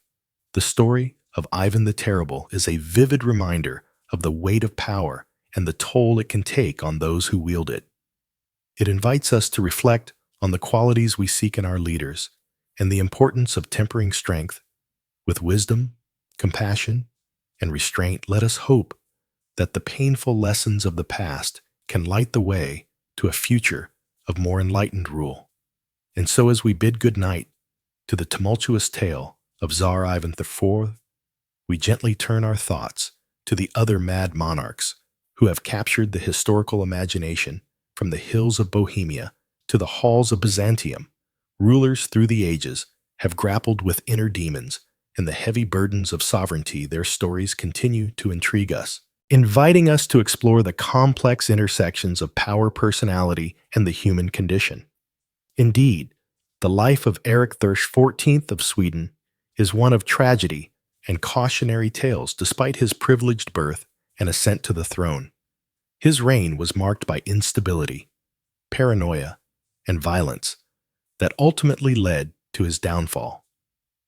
Erik was born in 1533, the eldest son of King Gustav I, who had founded the House of Vasa and broken Sweden's ties with the Catholic Church.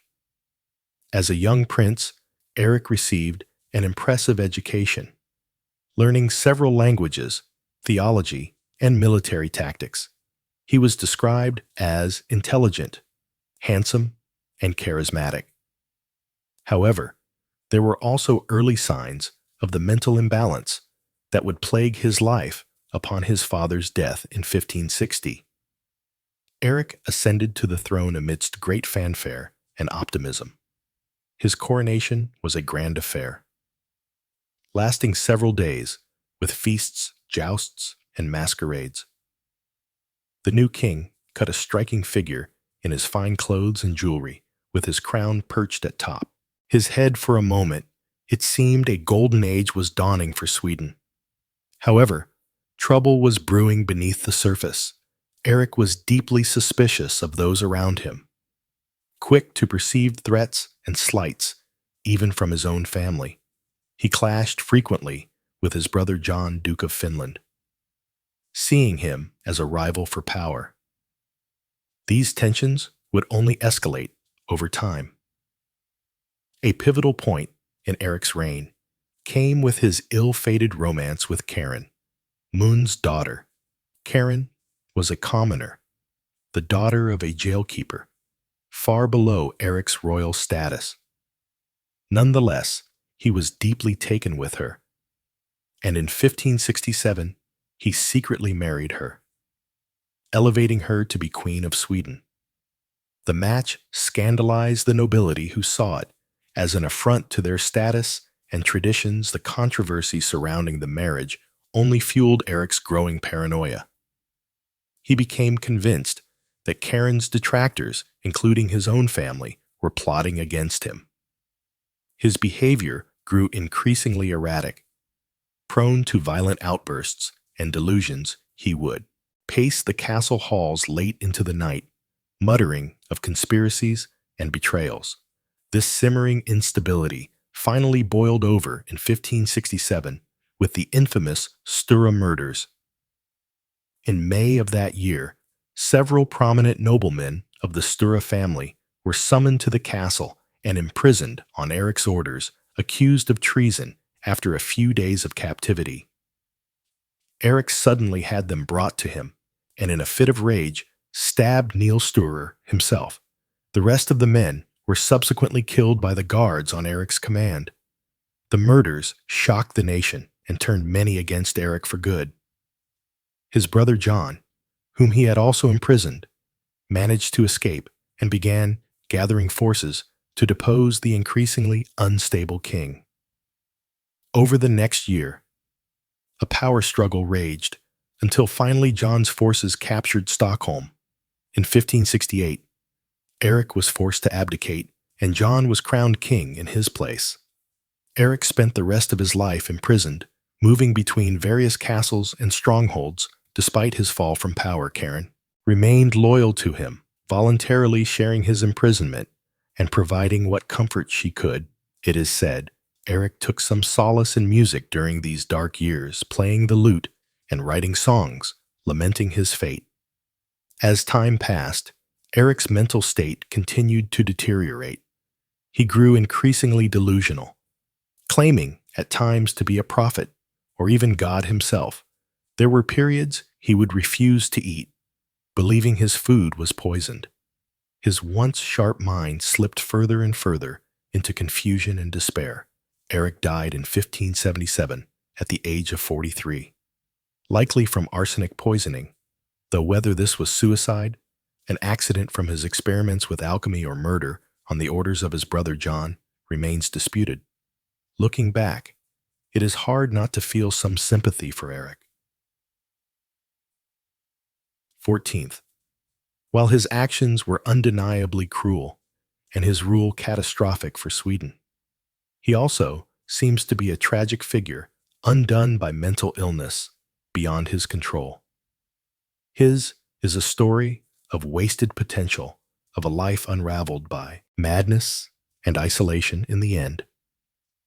Perhaps the kindest thing that can be said of Eric is that he was as much a victim of his demons as those who suffered under his reign, a man who had everything, but in the depths of his mind had nothing at all. As we move on from the sad tale of Eric XIII, we turn our gaze east to the vast expanse of Russia and one of its most infamous rulers, Ivan IV Vasilievich, better known to history as Ivan the Terrible. Born in 1530, Ivan was given the title of Grand Prince of Moscow at the mere age of 3 after the death of his father, Vasily III. His mother, Elena Glinskaya, initially acted as his regent, but she too died when Ivan was only 8, leaving the young prince at the mercy of Russia's warring nobility in their struggle for power and influence. These boyar elites took little interest in Ivan's care or education, essentially leaving him to fend for himself in the treacherous world of the Kremlin court. It was a cold, lonely childhood for the future Tsar, marked by deprivation, humiliation, and frequent abuse. Ivan would later recount how he and his deaf, mute younger brother Yuri were often left so hungry they had to beg for scraps from the palace staff. This grim upbringing undoubtedly left deep scars on Ivan's psyche. He grew up isolated and mistrustful, with a simmering resentment towards the nobility, who had neglected and mistreated him, even at a young age. There were glimpses of the cruelty to come, like when he was found tormenting small animals for amusement. Despite these dark beginnings, Ivan was a highly intelligent and ambitious youth. He was a voracious reader, devouring religious texts and historical chronicles with equal enthusiasm. He began to see himself as the divinely chosen ruler of Russia, tasked with restoring the prestige and power of the monarchy against the grasping boyars. This conviction became reality in 1547, when at 16 years old, Ivan was officially crowned as the first Tsar of all Russia in an elaborate ceremony at the Dormition Cathedral.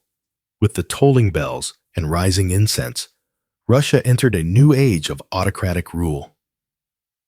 Ivan wasted no time in stamping his authority on the state and beginning his life's work of expanding Russia's borders in the early years of his reign. He enacted a series of popular reforms, revising the law code, convoking the First National Assembly, and reorganizing local government to give more control to the crown. He also led a series of successful military campaigns against the Tartars to the east and south, annexing vast new territories for Russia. For a time, Ivan was hailed as a hero by the Russian people for his strong leadership and victories against the old enemies of Russia. He cut an impressive figure, standing over 6 feet tall, with a muscular build and piercing eyes that were said to make men tremble. When he spoke, it was with a quick wit and eloquence that could charm or terrify as the mood took him. But all was not well in Ivan's mind and soul. He was prone to bouts of melancholy and paranoia, seeing conspiracies and betrayals all around him. His temper was notoriously Muriel flashing from joviality to murderous rage. In an instant, as the years passed, these darker impulses would come to dominate his reign. A key turning point came in 1560 with the death of Ivan's beloved first wife, Anastasia Romanova. Ivan was gripped by grief and paranoia, becoming convinced that Anastasia had been poisoned by his enemies amongst the boyars. His suspicion particularly fell on the Romanov family and their allies, setting in motion a vicious cycle of plots, denunciations, and increasingly brutal purges. As the 1560s progressed, Ivan's rule became ever more erratic and oppressive. He unleashed the infamous Opricina, a state within a state under his direct control, populated by a fanatical military order known as the Oprichniki, dressed all in black and riding black horses. The Oprichniki became a symbol of terror, carrying out Ivan's will with torture, public executions, and the looting of his enemies' lands. The most notorious demonstration of their brutality came in the sack of Novgorod in 1570, suspecting the city of treachery. Ivan ordered a campaign of shocking atrocity against its people. Thousands were tortured and killed. Homes and churches burned, and women and children violently assaulted. The once great city was reduced to a smoldering ruin, and its plight served as a stark warning to any who dared defy the Tsar. Yet even as he inflicted such miseries on his own people, Ivan could also be a man of great contradictions. He was a prolific writer, composing religious texts, letters, and even poetry, alongside his edicts of terror. He would engage in impassioned theological debates with learned churchmen, positioning himself as a devout defender of the Orthodox faith. Famously, he carried on a long correspondence with Queen Elizabeth I of England, in which the two bantered, argued, and even considered the possibility of marriage to cement an alliance. Nothing ever came of these overtures, but they reveal an Ivan who could be charming or erudite and statesmanlike when he so chose. Tragically, it was in his own family that Ivan's inner demons found their most devastating expression in 1581. In the midst of a heated argument, he struck his pregnant daughter-in-law, causing her to miscarry. When his eldest son and heir, Ivan Ivanovich, confronted him over this, the Tsar flew into a rage and beat the young man, fatally injuring him with his scepter. In the aftermath, Ivan was consumed by despair, weeping over his son's corpse and begging for forgiveness. But the damage to his line and legacy was done. His later heirs were all sickly, and the dynasty would die out soon after Ivan, throwing Russia into the chaos of the time of troubles. In his final years, Ivan's health declined precipitously, likely worsened by mercury poisoning. From his alchemical experiments, he grew increasingly withdrawn and depressive, spending long hours in prayer and penance for his sins. It is said he would often ring a special bell to call the people to Mass, only to then rail at them for their wickedness. When they assembled, Ivan the Terrible died in March 1584. Collapsing suddenly while playing a game of chess, the official cause was listed as a stroke, but rumors persisted of poison, either administered by his enemies or taken himself to escape his misery. Whatever the truth, his death marked the end of an era in Russian history. Looking back, Ivan IV remains one of the most complex and controversial figures ever to rule Russia. His centralization of state power and expansionist wars laid the groundwork for the rise of Imperial Russia as a great European power in later centuries. At the same time, his cruel excesses and the Operation Terror traumatized Russian society and may have planted the seeds of autocracy that later bore such bitter fruit in Russian folklore. He has been portrayed as both a great hero and a villainous monster, reflecting the deep ambivalence in the national memory. Was he a strong leader who did what had to be done to protect Russia, or a sadistic madman who plunged his country into suffering? Opinions remain divided to this day. What seems clear is that Ivan's rule cannot be separated from his deeply damaged psyche, the childhood of abuse and insecurity, the loss of his beloved wife, the gnawing paranoia and suspicion. All these twisted and warped his mind, leading him to commit atrocities even as he sought to do great things in the end. Perhaps Ivan the Terrible is best understood as a tragic figure in the Shakespearean mold, a man of great gifts brought low by the very flaws that made him exceptional. His life is a cautionary tale about the dangers of unchecked power, mixed with an unstable mind, and the terrible human cost when a leader's inner demons are unleashed on the world, moving on from the dark depths of Ivan the Terrible's reign. We come now to a selection of other rulers throughout medieval history who earned a reputation for eccentricity, madness, or just plain oddness during their time on the throne. One such figure is Rudolph II, Holy Roman Emperor from 1576 to 1612. Born into the powerful Habsburg dynasty, Rudolph was a man of great intelligence and curiosity with a deep fascination for the arts and sciences.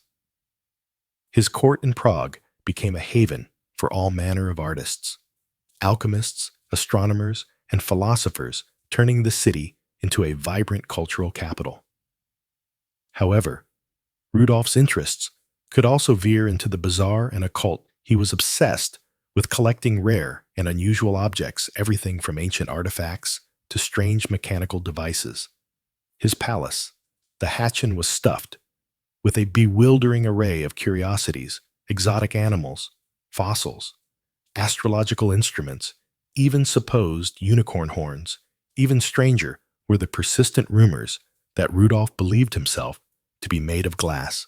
Courtiers whispered of how the emperor moved carefully through his chambers, fearful of shattering his fragile form.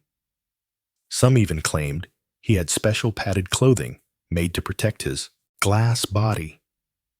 Whether there was any truth to these stories, or if they were just a metaphor for Rudolph's increasing mental and physical frailty, remains uncertain. What is clear is that, as time went on, Rudolph grew ever more reclusive and detached from the business of governing. He would shut himself away for days at a time, refusing to see anyone lost in his own esoteric pursuits. He became fixated on alchemy, pouring funds into the vain quest to turn base metals into gold and create an elixir of eternal life. This neglect of duty caused Rudolph to lose authority over his lands, and eventually his own family conspired to depose him in favor of his more stable and orthodox brother, Matthias Rudolf, stubbornly clung to power in Prague until his death in 1612.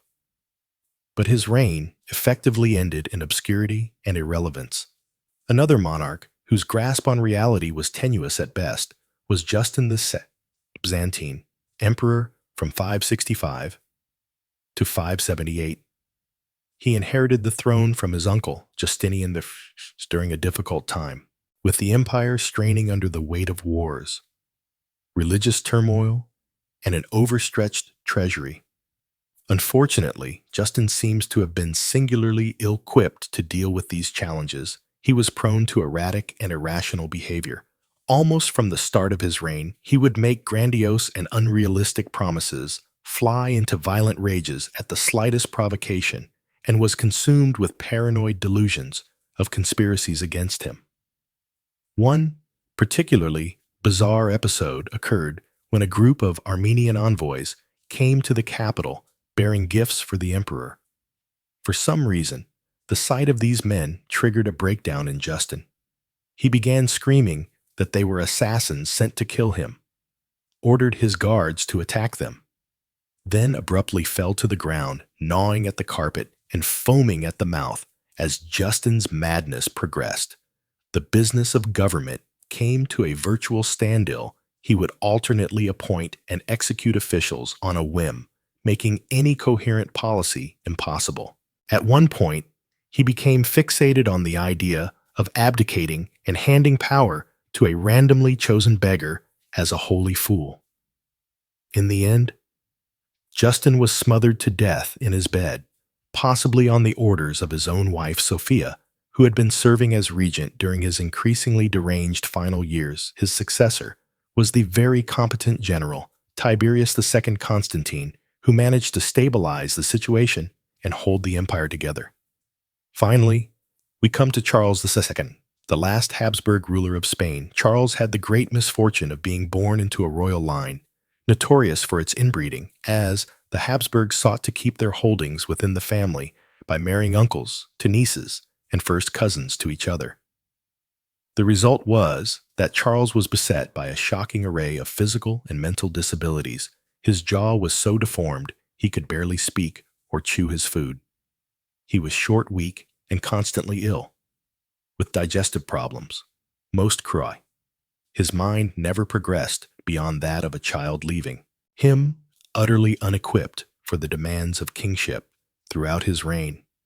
Spain was essentially ruled by regents and validos, royal favorites, while Charles remained a sad figurehead. He had a few simple pleasures in life, like playing with his collection of clocks and watching court dwarfs fight mock battles. But he was painfully aware of his own limitations. Once, when a visiting French diplomat tactlessly praised the Escorial Palace outside Madrid, Charles memorably replied, "It is not a palace that belongs to a king. It is a palace that belongs to God, and which is inhabited by a poor fool like me." Charles died childless in 1700 at the age of 38, his various infirmities having rendered him infertile in one last bit of absurdity. The autopsy revealed his body did not contain a single drop of blood, and his heart was the size of a peppercorn. His death sparked the huge war of the Spanish succession over the remnants of the once great Spanish Empire in Europe. These are just a few examples of the many rulers through medieval history who, for one reason or another, earned a place in the annals of infamy with their unusual behavior or tragic struggles with their own minds, in some cases like Charles II. They were the victims of circumstance born into impossible situations they had no hope of mastering in others. Like Rudolph II, their eccentricity started out as endearing quirks, but eventually consumed them, rendering them unfit to rule. What all these cases illustrate is the immense pressure and psychological strain of kingship in the medieval world. These men were often thrust into positions of immense power and responsibility at a young age with little preparation or support. They faced constant threats from rivals, crushing expectations from their subjects, and the ever-present fear of gods, as we've seen with Charles the Mad and Henry V's mental illness, could have a devastating impact on a king's ability to rule effectively. The fear, paranoia, and irrational behavior that often accompanied these ailments left their kingdoms vulnerable to unrest, invasion, and power struggles. Our journey now takes us to Scandinavia in the 16th century, where we meet Erik XIV of Sweden, the son of Gustav. Erik had a promising start as a Renaissance king when he took the throne in 1560. He was described as intelligent, well-educated, and a patron of the arts. His coronation was a grand affair, lasting 3 days and nights, filled with feasts, jousts, and masked balls. But even in these early days, there were signs that not all was well. With the young king, Erik was prone to fits of melancholy and would often withdraw to his chambers for days at a time. He became increasingly suspicious of those around him, seeing plots and conspiracies in every shadow. Erik's rule was also marred by a tumultuous personal life against the wishes of his advisors. He fell in love with Karen Mann's daughter, the daughter of a jailkeeper and a commoner, far below his social status.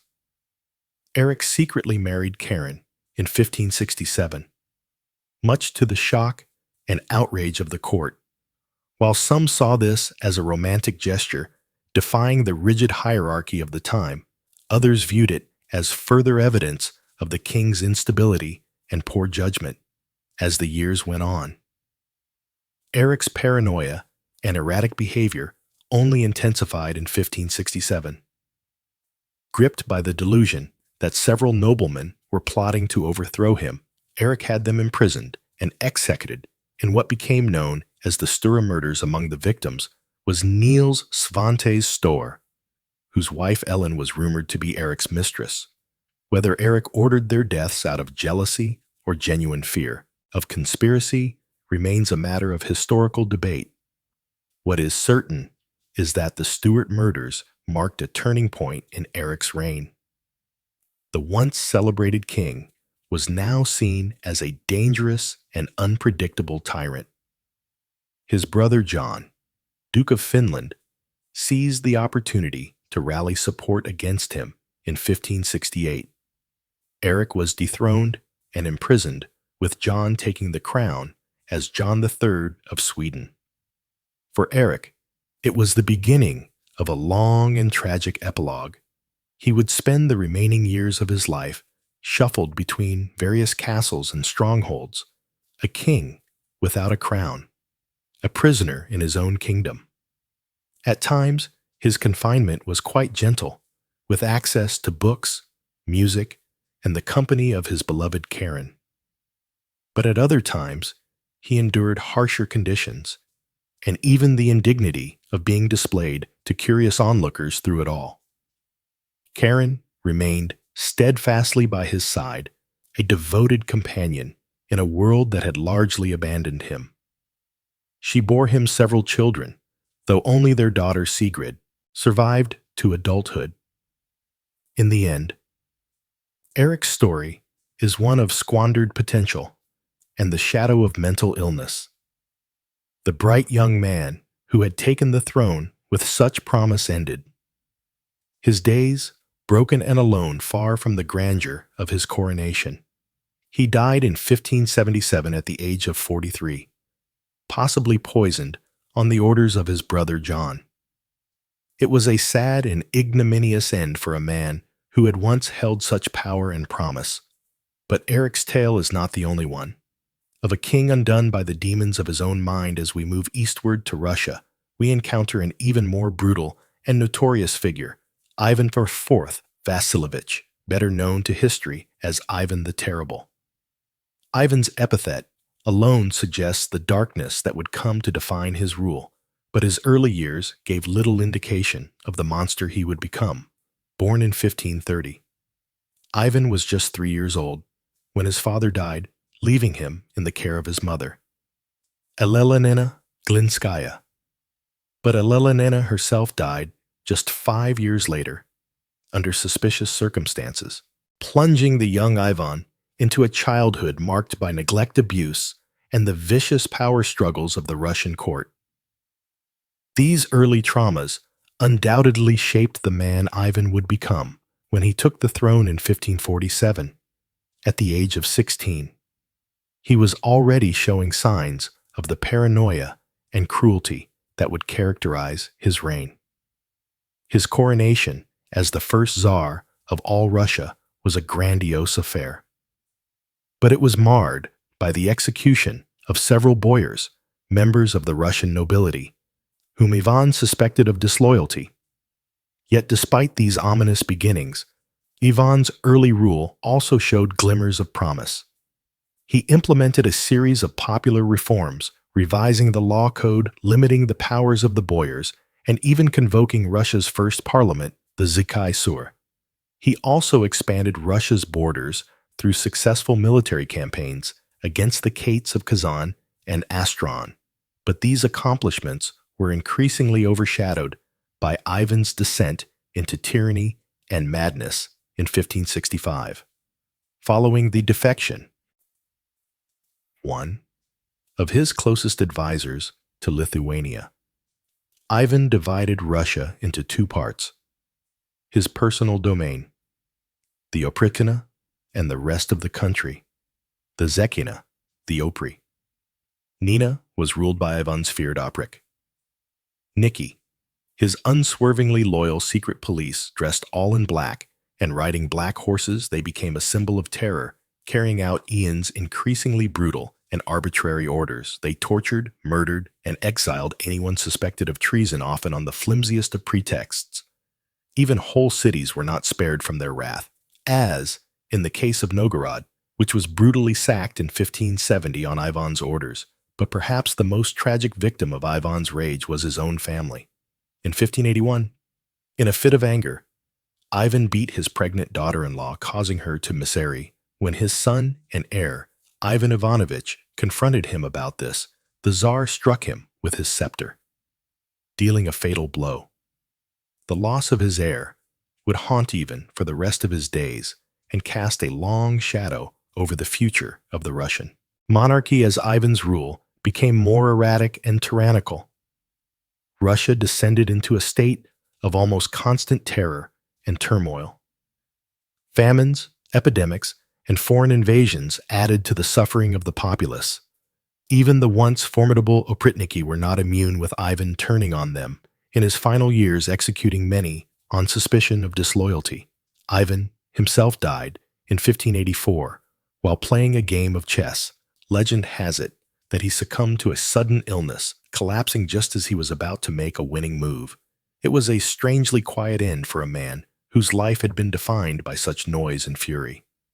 Ivan left behind a complicated and bloody legacy.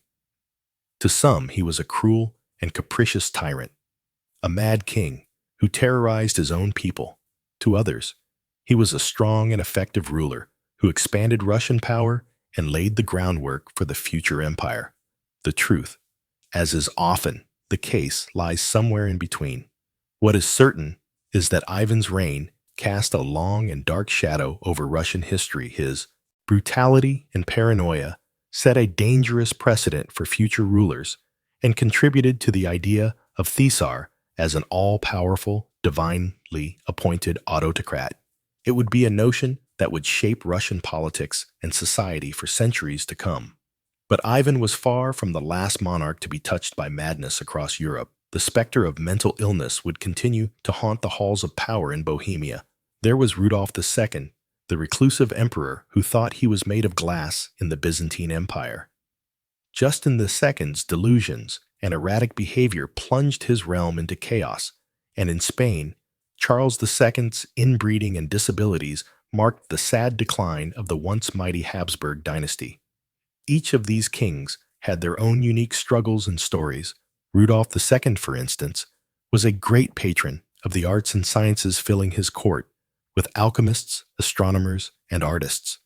But he was also deeply paranoid, refusing to allow anyone to touch him, for fear of shattering his supposed glass body. Justin II, on the other hand, was known for his wild mood swings and grandiose delusions. He once appointed his pet cat as the governor of Egypt and would often run through the palace, howling like a dog. His behavior grew so erratic that his wife had to rule in his stead. And then there was Charles II, the last of the Spanish Habsburgs born, the product of generations of inbreeding. Charles suffered from a host of physical and mental disabilities. He could barely speak or walk and was prone to bouts of depression and fits of rage. His inability to produce an heir spelled the end of the Habsburg dynasty in Spain. These stories, while tragic, also offer us a glimpse into the very human struggles of those who wore the crown. They remind us that even the most powerful and privileged were not immune to the ravages of mental illness and the pressures of their position. In a way, these mad monarchs are a testament to the resilience of the human spirit. Despite their struggles, many of them still manage to leave their mark on history, for good or for ill. They built great palaces, patronized the arts, and changed the course of nations. Their stories, however dark, are an integral part of the tapestry of human history. As we come to the end of our journey through the lives of these troubled kings, it's worth reflecting on what their stories can teach us. Perhaps they serve as a reminder of the importance of empathy and understanding, even for those in positions of power. Perhaps they caution us about the dangers of unchecked authority and the need for limits on even the most exalted of offices, or perhaps they simply offer us a more nuanced and human view of history, one that acknowledges the frailties and flaws of even the most towering figures. In the end, these mad kings were not just rulers, but men with all the complexities and contradictions that entails as we lay our heads down to rest. Let us ponder these stories and the lessons they hold. Let us dream of a world where power is tempered with compassion, where even the mightiest are not beyond the reach of understanding and mercy. And so good night, dear listener. May your dreams be filled not with the terrors of tyrants, but with the hope of a kinder, gentler world. May you rest easy, knowing that the mad kings of old are but a distant memory, and that a new day dawns full of promise and possibility. Good night, and sweet dreams. As we explored in our last segment, mental illness could have a profound impact on the reigns of medieval kings, often with tragic consequences for both the monarch and their realm. But madness was not the only trait that could make for a disastrous ruler. Cruelty, pettiness, and plain incompetence also had their place in the rogues gallery of medieval monarchs. One king who combined several of these unfortunate qualities was John, King of England, from 1199 to 1216, the youngest son of Henry II and Eleanor of Aquitaine.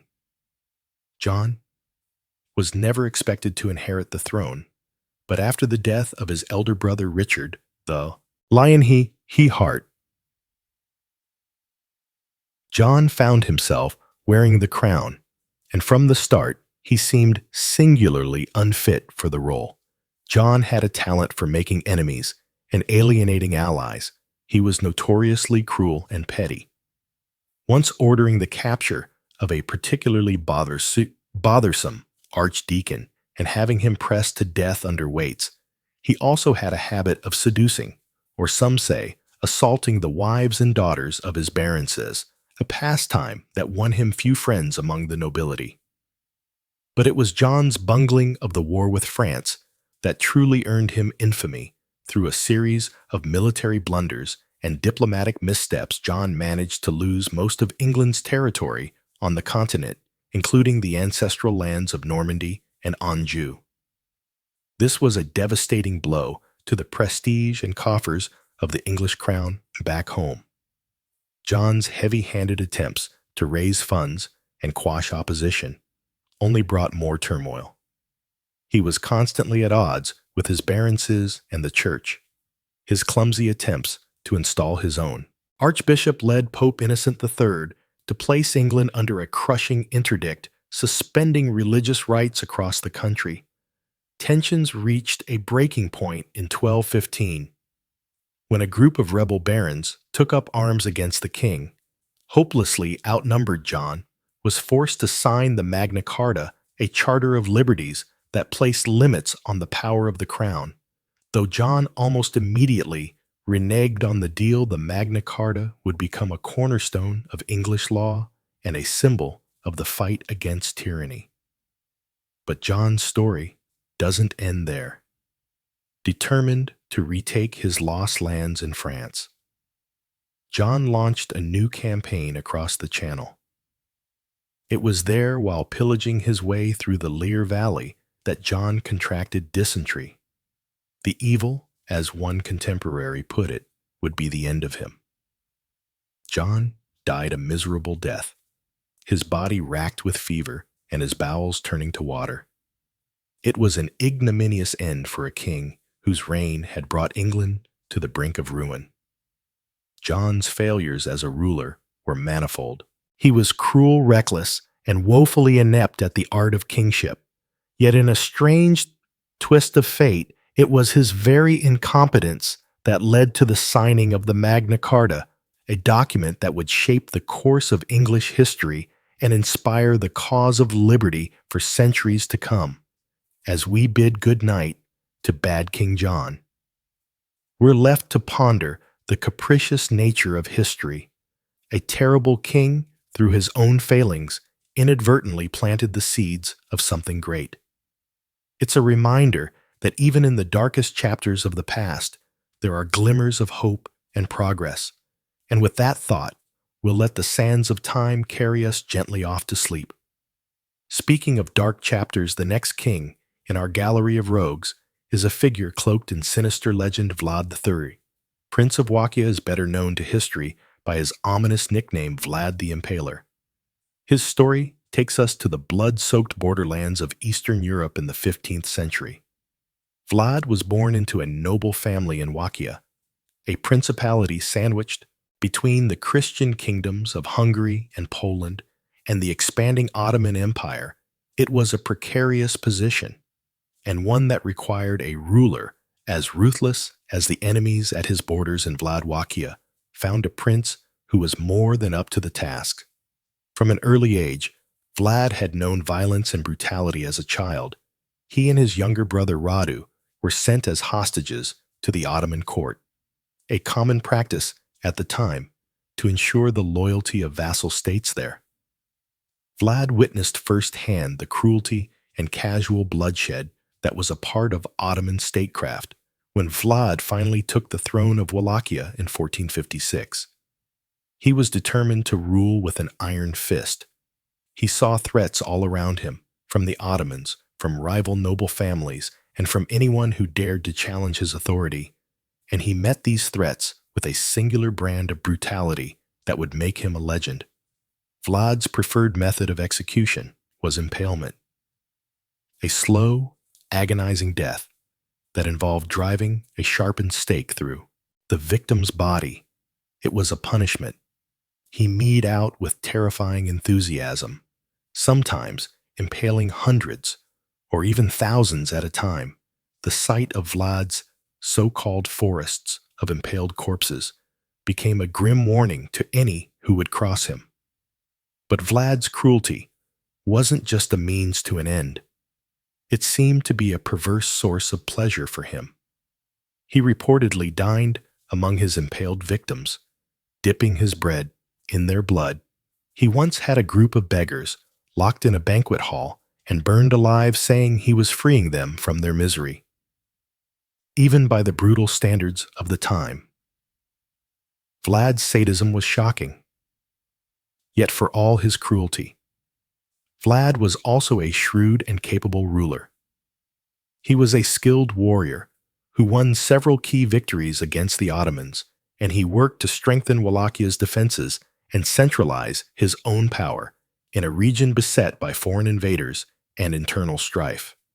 Vlad managed to keep Wallachia independent and secure, albeit at a terrible cost. Vlad's bloody reign finally came to an end in 1476, when he was killed in battle against the Ottomans. His head, so the story goes, was cut off and sent to Constantinople as a trophy. But even in death, Vlad's dark legend only grew in the centuries that followed. He would become a figure of folklore and fantasy, the inspiration for Bram Stoker's Dracula and countless other tales of horror as we let the grim saga of Vlad the Impaler fade into the shadows of history. We're left to contemplate the nature of evil and the thin line between cruelty and necessity, in a time and place where violence was often the only currency of power. Vlad used it with a singular brutality that still has the power to shock and horrify us today. Yet his story also reminds us of the complex web of circumstances that can shape a tyrant, the harsh realities of a dangerous world, the traumas of a violent upbringing, the heavy burdens of rulership. With those sobering thoughts, we'll let the ghosts of the past recede into the mists of time and allow ourselves to drift into a hopefully more peaceful slumber. Good night, and may your dreams be gentler than the bloody nightmares of history as we've seen. Ivan the Terrible's reign was a tumultuous and tragic chapter in Russian history. His early promise as a strong reforming ruler gave way to paranoia, cruelty, and tyranny. In his later years, the loss of his beloved wife, Anastasia Romanova, seemed to unbalance Ivan, and he grew increasingly unstable and violent.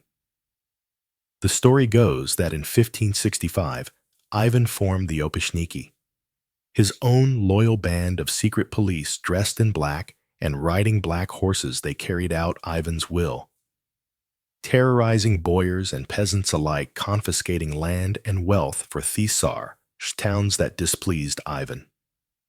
Like Novgorod, were sacked mercilessly, the inhabitants tortured and killed in brutal purges. Most tragically of all, in 1581, Ivan's violent temper turned on his own family. Thesar attacked his pregnant daughter-in-law, causing her to miscarry, when his son and heir, Ivan Ivanovich, confronted him about it. Ivan struck him on the head with his scepter in a fit of rage. The blow proved fatal. The young Tsarevich died a few days later, leaving Ivan shattered with remorse. The Tsar's physical and mental health declined sharply. In his later years, he grew increasingly sick, suffering from excruciating pain and uncontrollable rages. Some historians believe he may have been poisoned, perhaps by one of the many enemies he had made isolated and paranoid. Ivan continued to lash out, even as his body weakened, according to legend, on March 18, 1584. Ivan was sitting down to a game of chess when he suddenly fell ill. The Tsar slumped over onto the chessboard, scattering the pieces onto the floor. Despite the best efforts of his doctors, he never regained consciousness. Ivan, the terrible Tsar of all Russia, was dead at the age of 53. Ivan IV left behind a complicated legacy. He had expanded Russia's borders, strengthened the position of Thesar, and instituted popular reforms in his early years, but his later descent into cruelty and madness cast a long shadow. The trauma of the Operina and the years of terror would scar Russia for generations to come. Moving on to some other notably eccentric rulers, let's take a look at Rudolph II, Holy Roman Emperor from 1576 to 1612. Rudolph was a great patron of the arts and sciences, amassing an enormous collection of curiosities and treasures in his castle in Prague. But Rudolph was also a deeply troubled man, intensely private and reclusive. He increasingly withdrew from the day-to-day business of ruling, preferring to spend his days among his collections.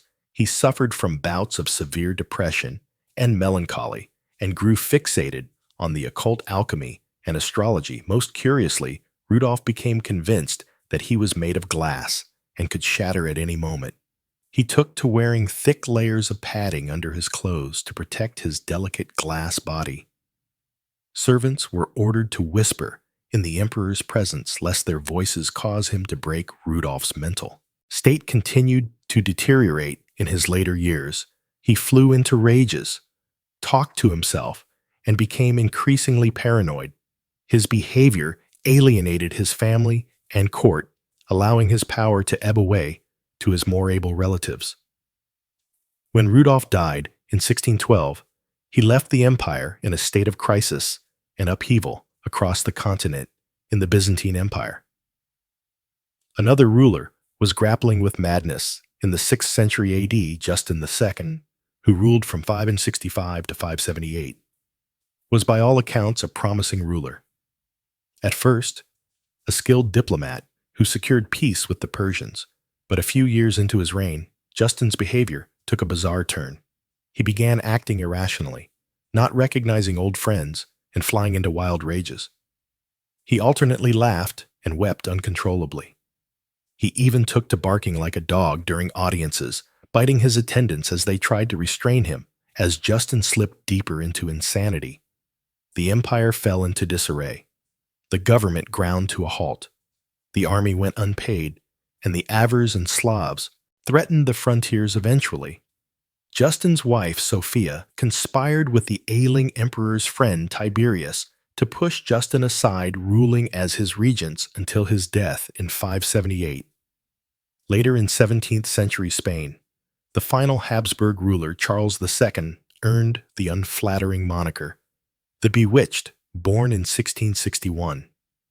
Charles was the unfortunate product of generations of inbreeding among the Spanish Habsburgs who sought to keep their bloodline pure. As a result, Charles suffered a litany of physical and developmental disabilities. He didn't learn to walk until he was 8, or speak fully until 10. His tongue was so large, he struggled to chew and speak.